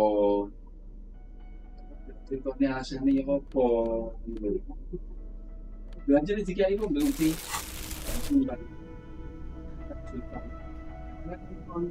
kira-kira ngene kok.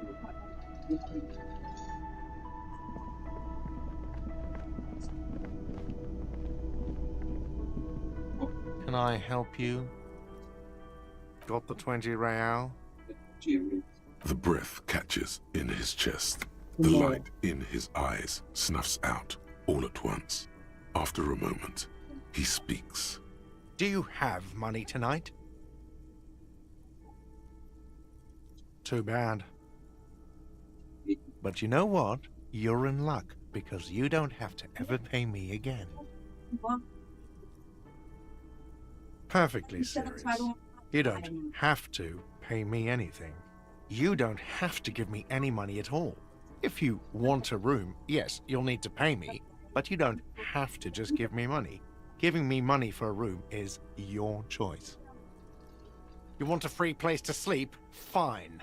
You've already unlocked your new room. The trash container outside is ready and waiting. The lieutenant is painfully silent. This was your responsibility. I cannot help you now. I am sorry.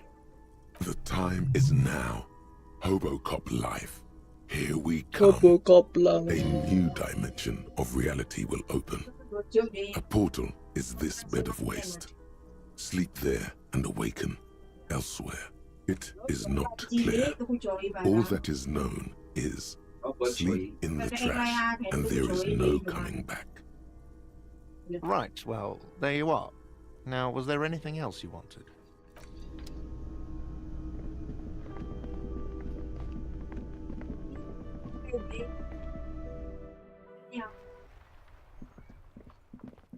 Right.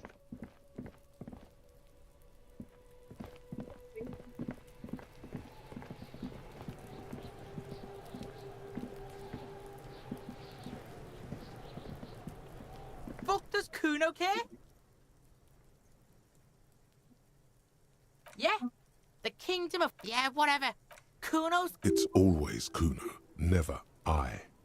Clearly the kid's using the third-person perspective as a... Kuno doesn't do that smart. Trying to get Kuno hooked on the book. The boy knows he has an addictive personality. Watch out, Kuno! He's trying to fiddle you! He's gonna put his hands on you! Help! Pig's got Kuno! Help! Everyone can hear. You need to get the hell out of here before. Yeah? Get out of here before the Kuno beats the shit out of you. Yeah, that's right. Drag your fat ass out of here, fat boy, before Kuno fucks you. Bye!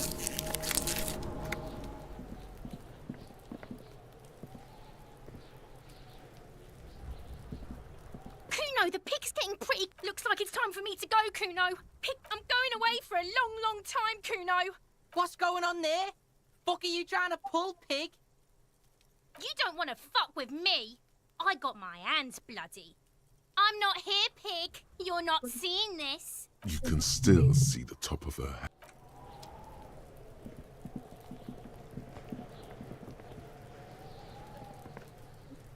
The trash container the smell of rotten food rises to greet you. You see soggy cartons, dirty rags, and organic waste. The smell of rotten food rises up at you as you climb inside the trash container. The lieutenant averts his eyes as you crawl into the trash container. His gaze is focused on something nebulous in the far distance, on nothing in particular. He is as silent as the night. The morning will never come. With effort, he looks at you. Whatever he may feel in this moment is locked away deep inside him. Good night, detective. Darkness engulfs you. The stink of rot nearly knocks you out. For a minute, you can smell cigarette smoke wafting in from outside. Then it is gone, and you hear footsteps walking away.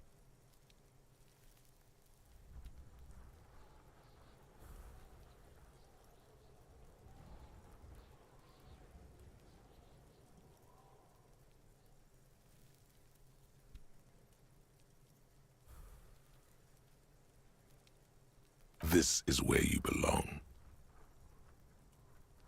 Disgraced cop sleeps in trash. A deranged law official was found sleeping in a trash container behind the whirling in rags. A hostel cafeteria in Martinez. Gart, manager of the establishment, had this to say. He did ask for a free room, and I said no. I don't make the rules of the game. I just play my part.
Cek lemes iku nih.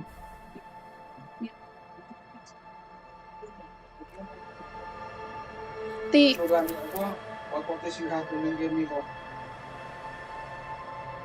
Gak ada auto save loh. Makan dulu gitu.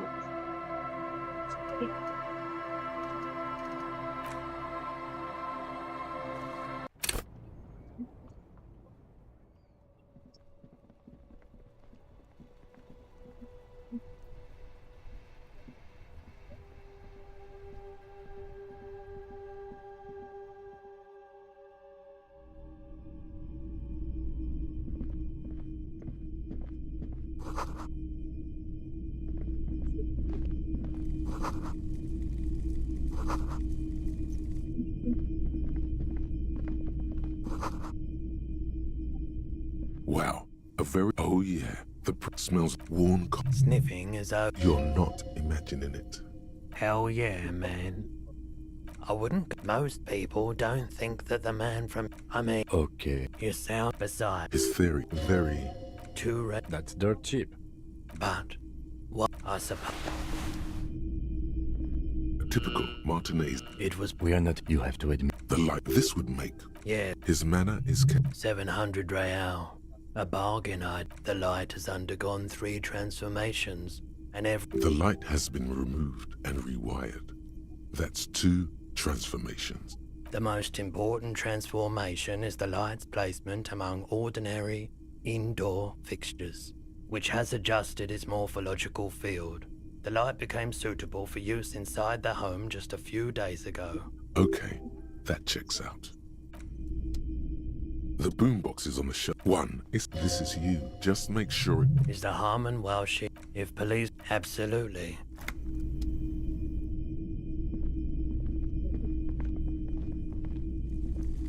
You see, Ro, try to find something. Yes, they're not all blue.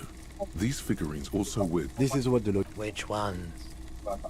Big men. Franco Niger. Alone. This set... I think their poverty has been exaggerated for effect. I don't like either set. Why? What? Oh, that's the headless 50s. He lost his cap. Did I mention that?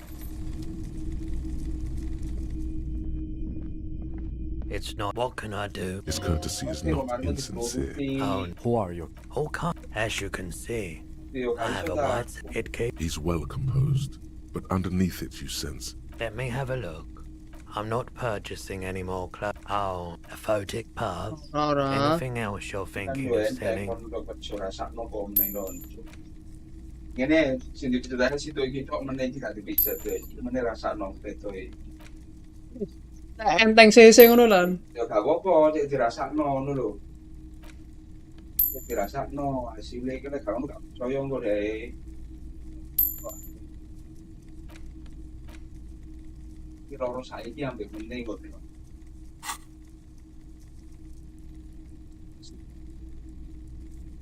Another time, perhaps.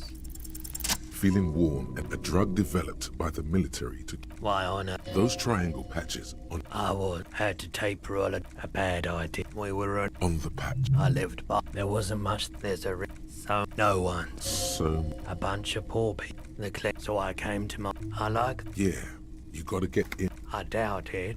I do my best. The pawnbroker's gaze is already fixed. The Madakwa. How once this was before. Cool. We thought we did. That really Do we really have time for this? This for keeping as not good. There's a growing he nods to seabirds most likely. And that's it, a low rain. You know, now that I've listened to it on these new speakers, have you tried? The lieutenant, go ahead then. Here you go, of course. Someone else came here earlier. This is the lieutenant shifts from one foot to another. Alert.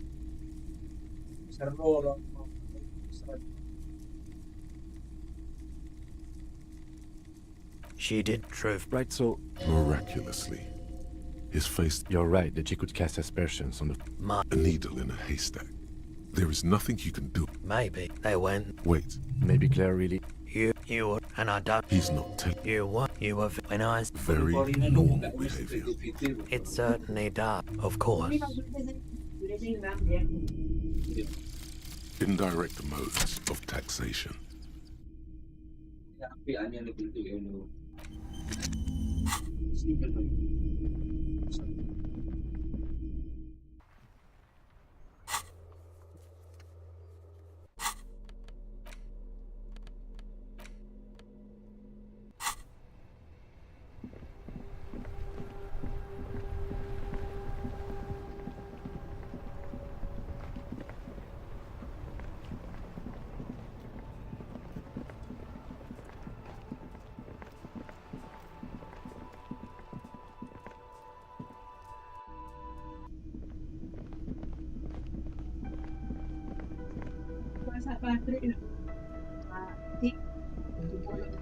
Can I help you?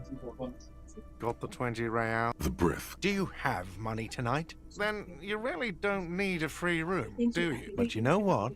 You're in luck, because... I'm sorry, I think you misunderstand. Let me explain. You don't have to give me any money at all. If you want a room, yes, you'll need to pay me, but you don't have to just give... No, you can choose to give me 20 real for a room, or you can choose not to. I don't care what you decide. You want a free place to sleep? You've already... The lieutenant is... This was you. The time is a nude. It is not clear. All that is known... I don't care what you do. Sleep in the trash or pay for a room. I don't care anymore. You do that. If you can pay another 20 real... Now, is there anything...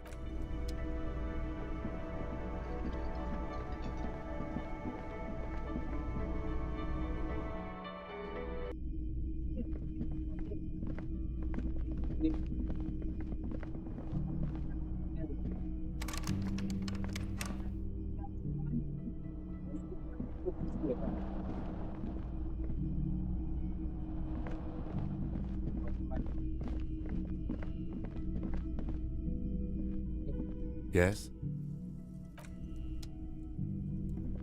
The door is... There is no... We should come back in the morning.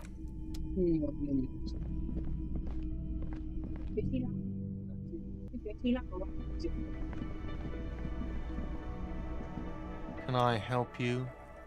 Got the 20 real? Good. You got the room for the night, but remember, you'll need another 20 real tomorrow.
A mirror hangs on the bathroom wall.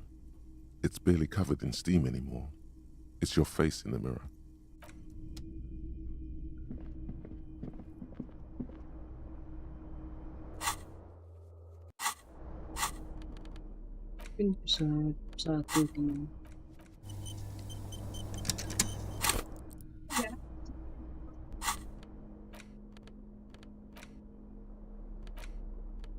The bullet is safely sealed away in a plastic bag bearing the RCM stamp. Kim has filled out the label on the bag with the item number, case number, and date and location the bullet was found. Beside his orderly handwriting, the bullet looks especially sad, like a tiny, shriveled head of cauliflower. The squished little thing has no idea. I know. You should find the gun that shot this bullet. That sounds like something a police detective would do. First, you should learn all you can about this little guy. Then find the gun that shot it and the person that gun belongs to. The squashed bullet has some sharp edges where the jacket has split open. It feels cold, even through the bag. The jacket of the bullet is made of a yellowish metal. It has blossomed out to reveal a dark grey core. The base of the bullet is close to 5 millimeters in diameter. You can just about make out a few striations near the base of the bullet. Little hairlines, linear. It feels standard. It's quite destroyed. Some of the fragments are still lodged in the wound. What's interesting about the bullet thus far? A jacketed bullet, which would have been shot from a military-grade breech-loading rifle, not from a muzzle loader like those typically found on the streets of Martinez. Very interesting. You have an unusual military-grade bullet in your hand. Now all you need is to find a gun that could fire it. A rifle, Revolutionary period. Your bullet looks to be an old 4.46 millimeter from the surplus left over from the turn of the century. Probably an antique or a retrofitted antique. The 4.46 caliber was widely used with the Belmargrave rifle, a Revacholian manufacturer. The BM dominated the battlefields of the Insulindian theatre of the anti-centennial revolution 50 years ago. Incidentally, you have just such a rifle with you, the dusty old thing you found hidden in the basement below the commercial area. It's unusable, sadly. If it were, the bullet would probably fit the chamber. No, but Zeliger, a major firearm manufacturer, ended up with a surplus after the war. So there are still a lot of these old military rifles floating around, usually broken. The quality was appalling. Antiques enthusiasts, guerrilla fighters in distant countries, a few lucky jamrock bangers. You're looking for the same thing you found in that hidden weapons cache, only in working order. Back at the station, the lieutenant is standing at a counter, diligently filling out paperwork to hand over to a tired records clerk. You should share your findings with him as soon as possible.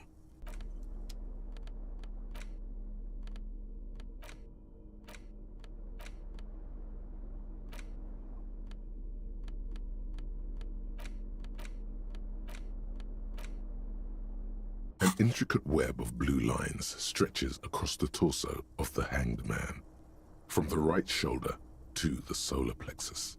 Each time the lines intersect, a small white star is formed in their crossing. Hundreds of fading asterisks riddle his skin. Their concentration is highest around his heart. The pattern still kind of has an ethnic feel to it, but nothing familiar. For you to discover. For you to gone.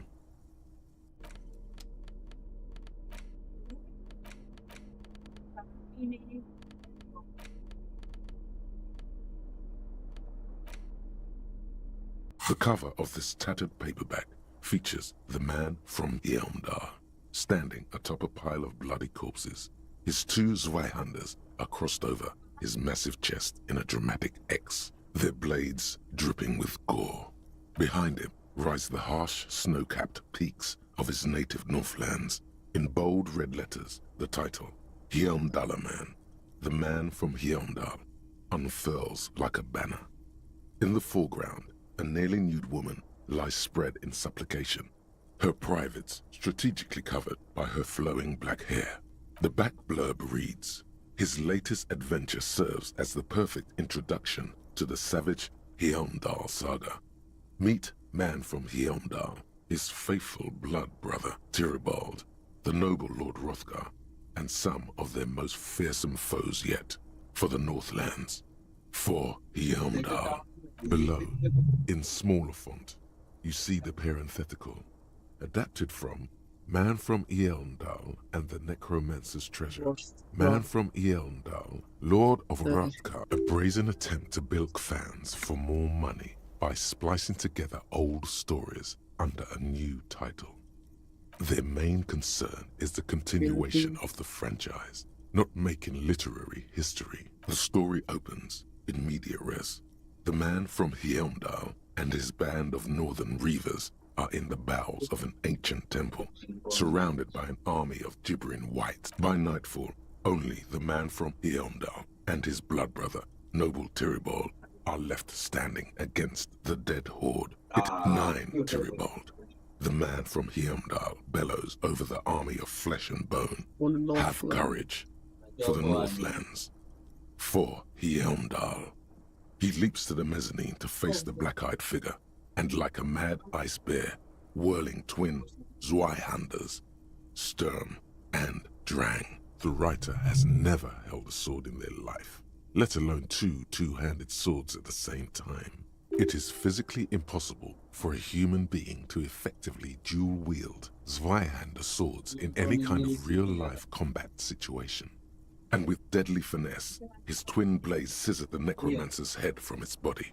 The undead legions collapse like ragdolls as the dark magic leaves them, and the two Northmen stand alone. A few chapters later, the man from Heimdall and Tyribald are in a completely different setting. This book makes a mockery of the very idea of good plotting, though something tells you coherence was never the point. The Northmen find themselves in the court of a powerful southern king, Lord Hrothgar. The old king beseeches the man from Heimdall to rid his kingdom of the Nachtherra. The man from Heimdall extracts a high price from the desperate king. He asks land for the homeless desert pygmies living exiled in the kingdom's borderlands. Hrothgar offers the hand of his eldest daughter instead, but the son of winter does not budge. What do you mean? Because the flame of justice burns bright within his chest. Because, above all, he's driven to bring honor to the name of his beloved Heimdall. Because his noble Cutland blood lusts for glory and conquest. What do you mean? Is that all? He is the man from Heimdall, forged in the fury of battle. Death was his sire, and blood his dam. He doesn't even have a real name. What is inside this man? Or is muscle and bone all he is? He is the wildest man alive. The only mortal strong enough to wield the twin Zweihanders, Sturm and Drang, whose names mean storm and what are you, a book critic? Enough. You're ruining the pacing of the story. Now where did you leave off? Ah yes, what pacing? You skip past a section detailing an elaborate banquet with many toasts, as well as the long and perilous journey from Hrothgar's keep to the ancient forest of Yesdal, where our heroes infiltrate the Nachtherra's dire hall. In the center of the great hall stands a blood altar on which a pair of Nachtherra are disemboweling a shrieking peasant. As the vile ceremony ends, the sound of steel unsheathing draws the Nachtherra's attention to a pair of cloaked figures standing in the doorway. Swiftly, the visitors toss off their cloaks and unsheathe glimmering northern steel. It's the man from Heimdall and his valiant blood brother, Tyribald.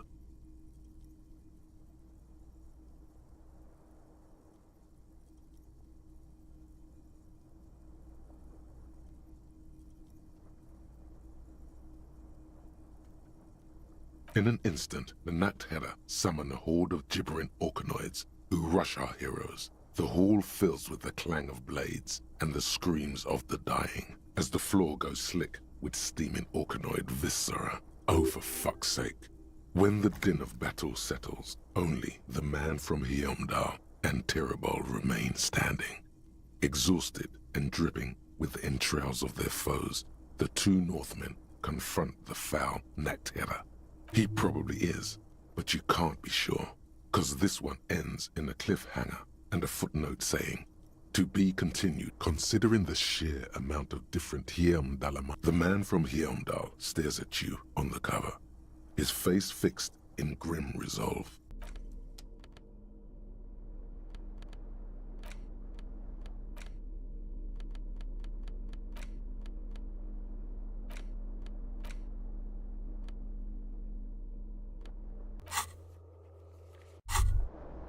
Why does art inspire you so much?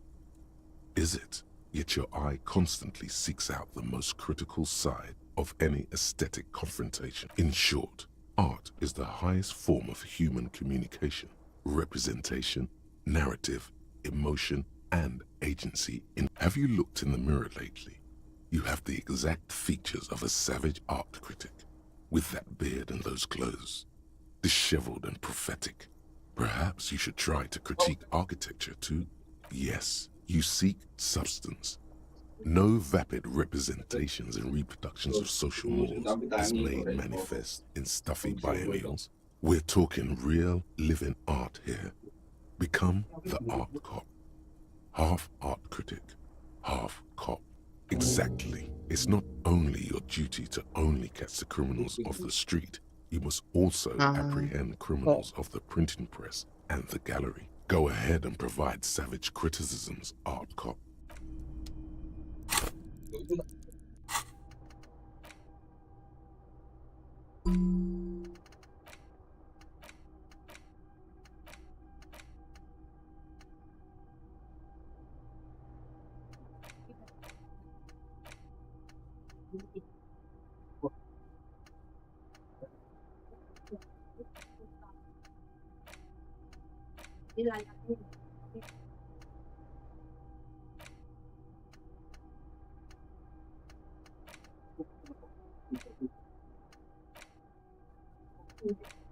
Misoy. Oh, nggak tahu nawangnya.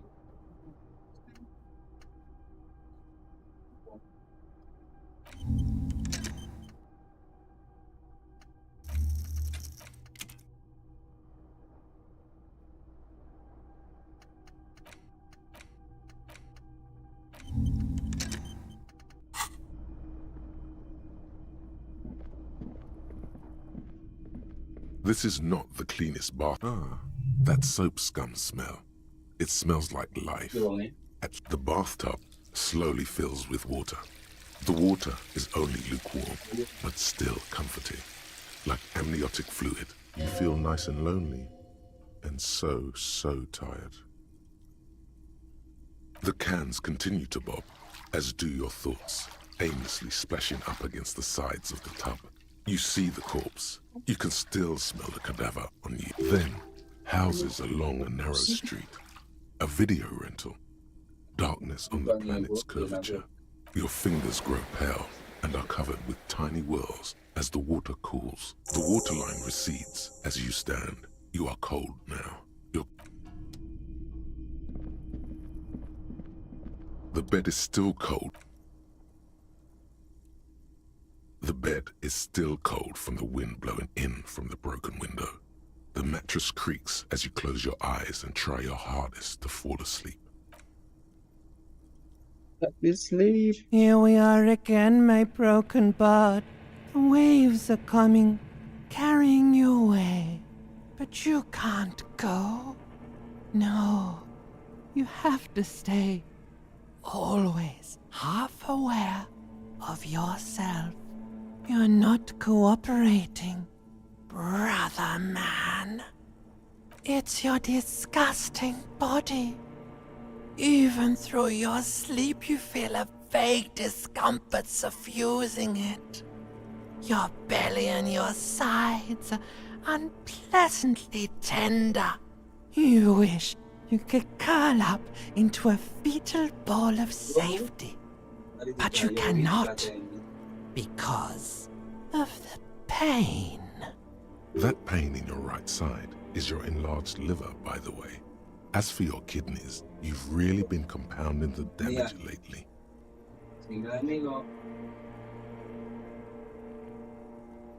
Oh yes, they'll check you out, give you some pills, make it all okay. The Wonder Makers. Don't be stupid, Harry. It's not happening. They don't make new kidneys and livers in hospital. All you've got to do is pray to God it passes and stare at the flickering darkness. You're just stuck here, in the half-world. Could try looking at other people, really looking. But why would you want to start doing that? I will. I'm not going to do all of it. I like that. Sure you do. They're all so friendly, aren't they? At least they're interesting. Each one has a process just like yours, running in the space between their ears, full of secrets. People are beautiful, statuesque, parodies and tragedies of themselves. A great democracy of creatures. What do you think you're doing right now? Coming to some greater awareness? Look at all these lights, blinking in and out of existence. Thoughts! You're just pretending that you're asleep, even to yourself, while the world goes on without you. Let it. Let it. But it never seems to let you go, does it? Time to rise and wipe that shining sweat off as best you can. Gather your bearings. Rock and roll. Day 3.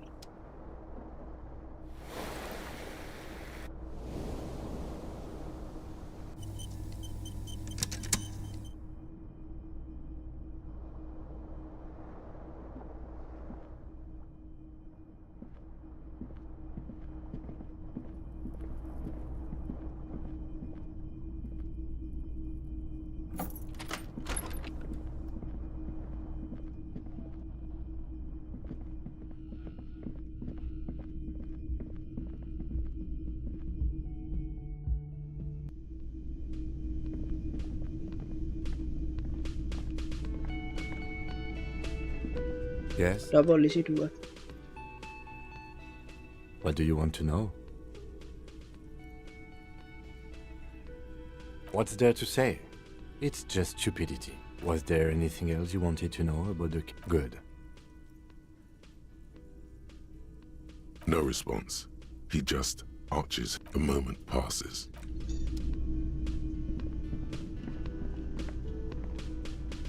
Can I help you? Got the 20 real? Then why...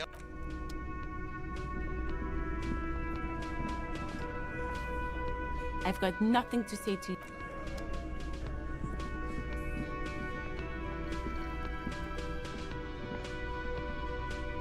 Yes? Oh, hello, dear. I didn't notice you at first. Oh my. What happened to the water lock? Oh, sweetie. If it weren't for you, I'd be looking forward to another sleepless night. Thank you from the bottom of my heart. You're welcome, ma'am. I hate to ask, but if your investigation takes you to the other side of the coast, please do keep an eye out for my husband. And if you see him, let him know Lena is waiting for him here at the Whirling. He gets so tangled up in his work that he may not know the water lock's been repaired. Oh, you're such a dear. Thank you, sweetie. You look like shit.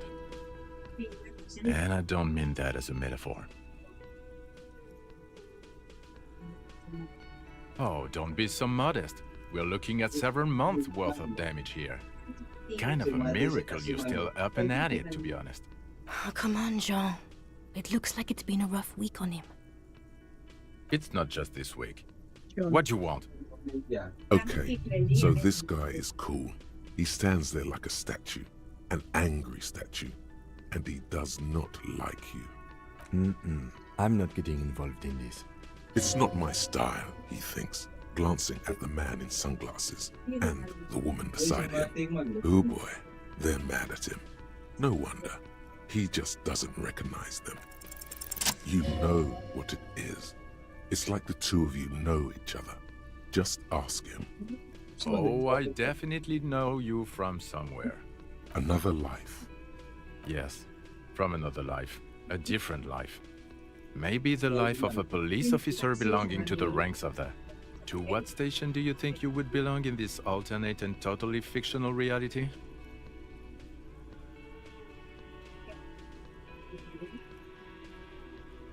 Okay, that's plausible. That's entirely plausible. Now we're really getting somewhere. Somewhere good. Okay. Let's be crazy. Let's say you and I are partners. How's that for a thought experiment?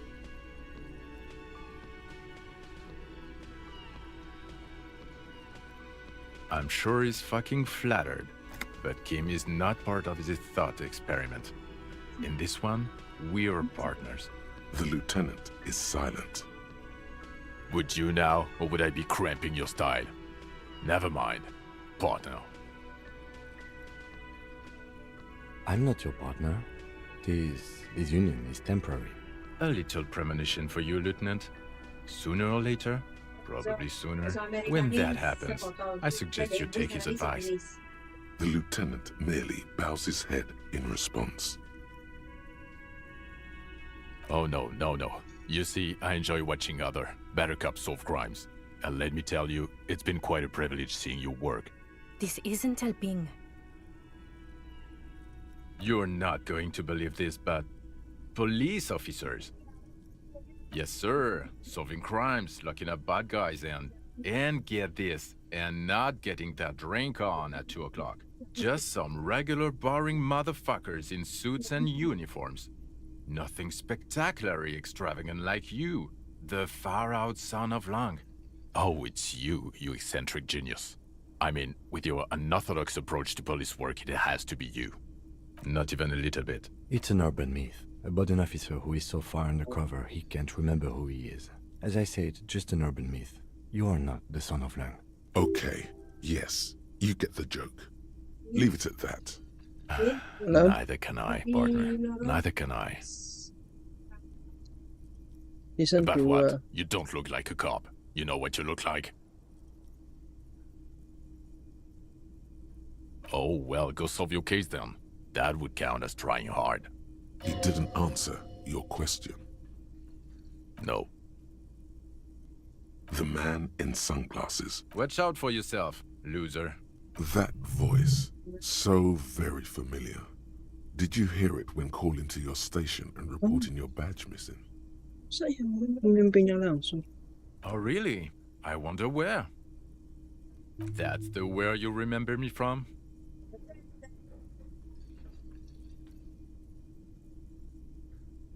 Okay then. It's probably a coincidence. People sound alike. Okay, the man with the sunglasses and his hypothetical Station 41. Weird, right? There's something missing here. Something you can't put our finger on. You know what? Just ask him. I know it sounds crazy, and you'll probably get laughed at. But still, yes, just... Again? I can't believe... I'm going to say no. Just to see what you'll say to that. What'd you say? God fucking shit. Okay, I was clearly wrong. He is a firefighter, male nurse, animal control agent, something of that kind. Not a cop.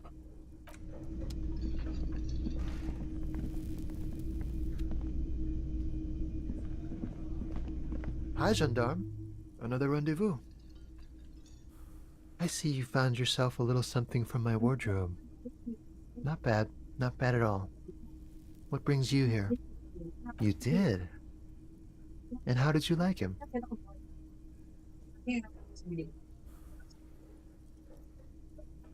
Ah, shoot. Why not?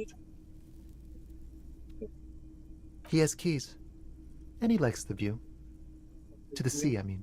A visitor from the first world. He's not like you and me, gendarme. He can always return. To his opportunities in Occident, sur la clé. Still, his coming and going brings some life to the village.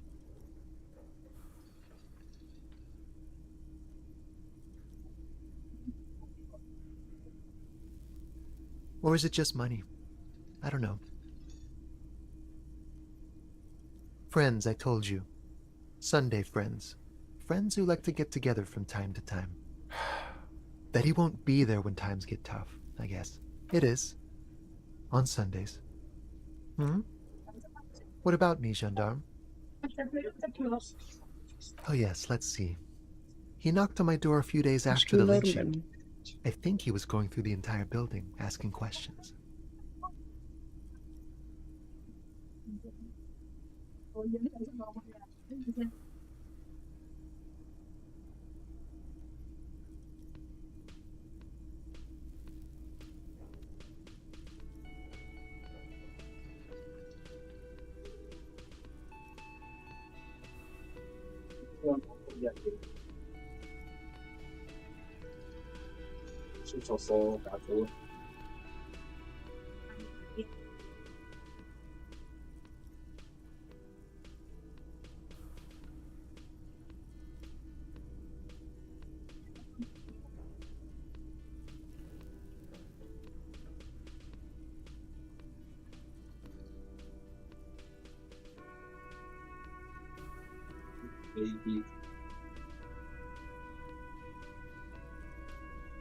Let me think.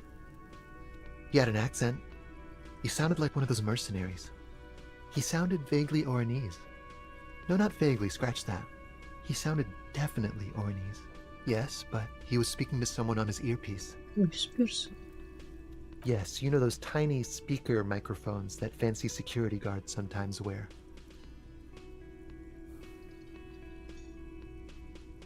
Just reporting back whatever I was telling him. Muscular, handsome, strong, like one of those military types. Nothing. That I didn't see anything. What friend? No, I don't think it came up. Sure. Anything else on your mind? It's the sports. He's a sports guy, all about that physical prowess and... Bye-bye, gendarme.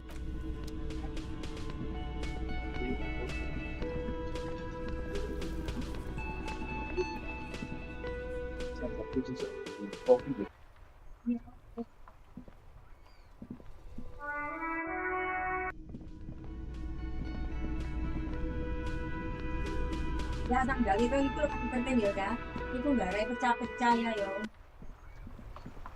Ya.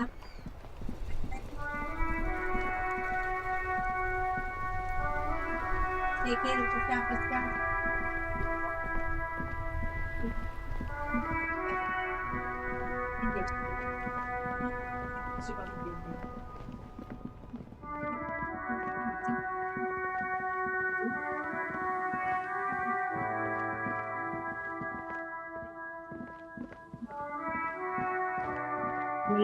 Ayo mereka untuk anggota Plengar Nangis.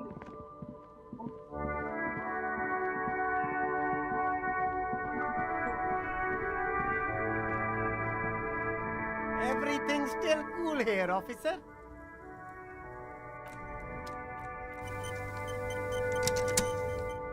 Everything's still cool here. No need to dress this one up.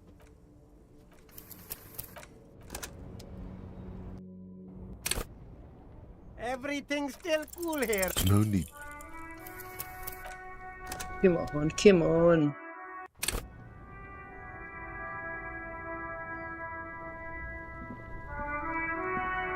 Everything's still cool here. No need.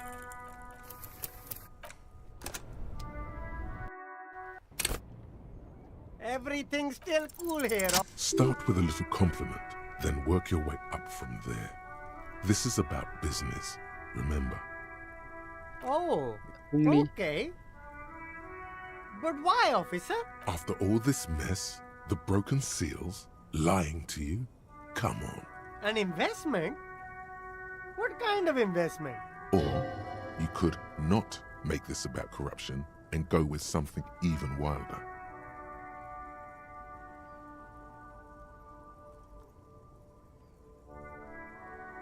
I guess it can't be any riskier than speculating in exotic derivatives. How much are we talking about here? 10 real is a bargain for that kind of investment. You got it, my man.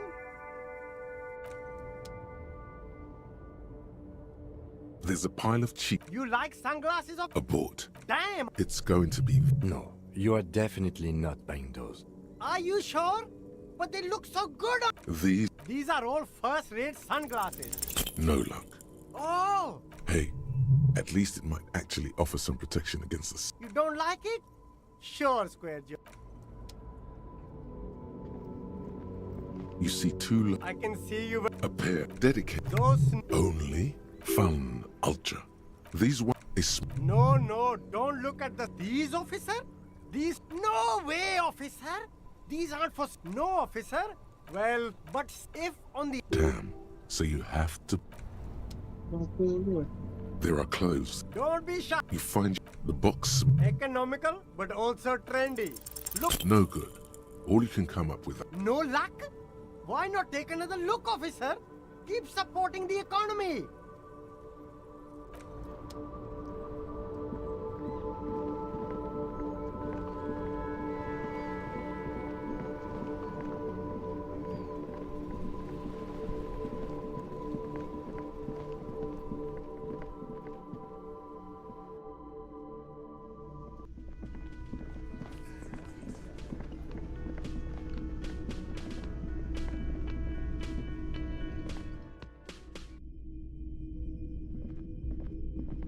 The door is closed. Who is it?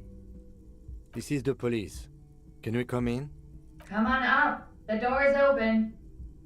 I'm drying my hair. Sounds like it's coming from upstairs. Excuse me.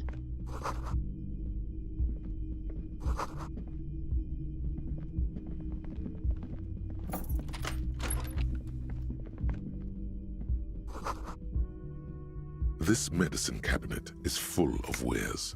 Sheets of pills. It's been used quite a lot, but not for scrubbing blood off towels. Pharmaceuticals line the shelves. Sheet upon sheet of pill bottle next to pill bottle.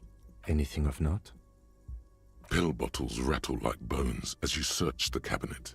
Paracetamol, histoperidol, something in a foreign language you can't read. Behind them, an unusually shaped nasal spray. Its label reads, Necra. An opioid receptor antagonist. It's used for diamorphine overdoses. You could say he's on the lookout.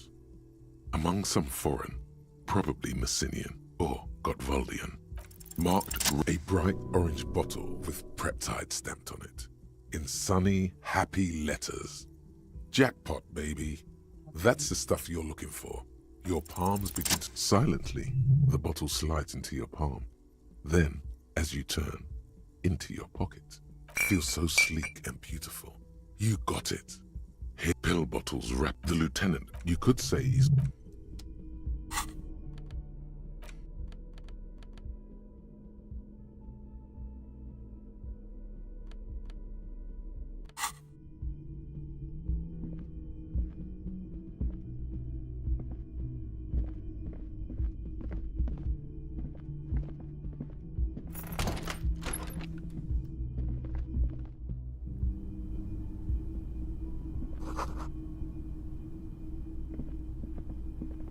This window is pristine on the inside, unlike the one next to it.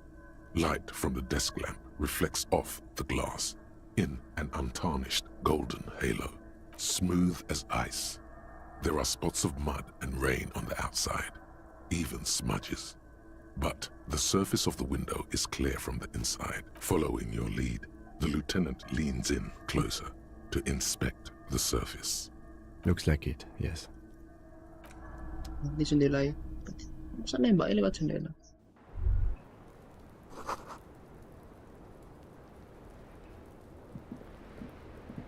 The same small, heavy door. No lock in sight. I don't know. We should search downstairs in the kitchen, just in case. Maybe there's a door that leads up that we don't know of. The further we get, the more the vigilantes, the cadaver, and a number of people connected to the case are in or around this building. This door is part of it. It's not unimportant. It's barred from the inside. You hear the bar rattle in the brackets. Sounds like it's heavy, too. Very sturdy.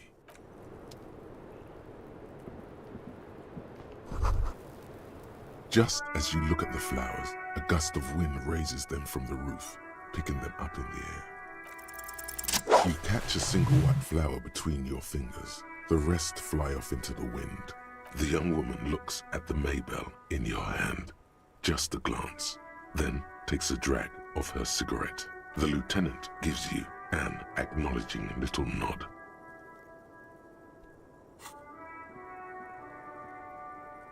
Your 9mm semi-automatic finger pistols make 2 satisfying snaps.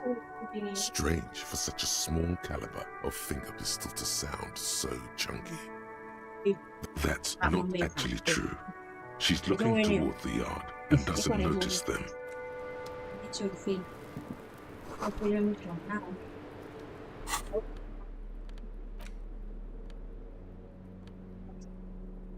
Six crumbling petals rest on your palm. They're white, a bell-shaped crown. This is the Insulindian lily, called Maybelle's or Lucille's tears during the Revolution. Girls used to pin these on soldiers before sending them off to battle. Maybe, maybe not. We'll see. The revolutionaries, so the communards and the anarchists. It's about girls and boys more than sides. Girls sending off boys who are going to their deaths, then also dying themselves in the ruins and dysentery and consumption. It's a symbol of the Civil War. Yes, but not these are the petals. Have you noticed there's a war veteran playing a ball game on the plaza? You should ask him about the flowers.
Panas nggak, woy, panas.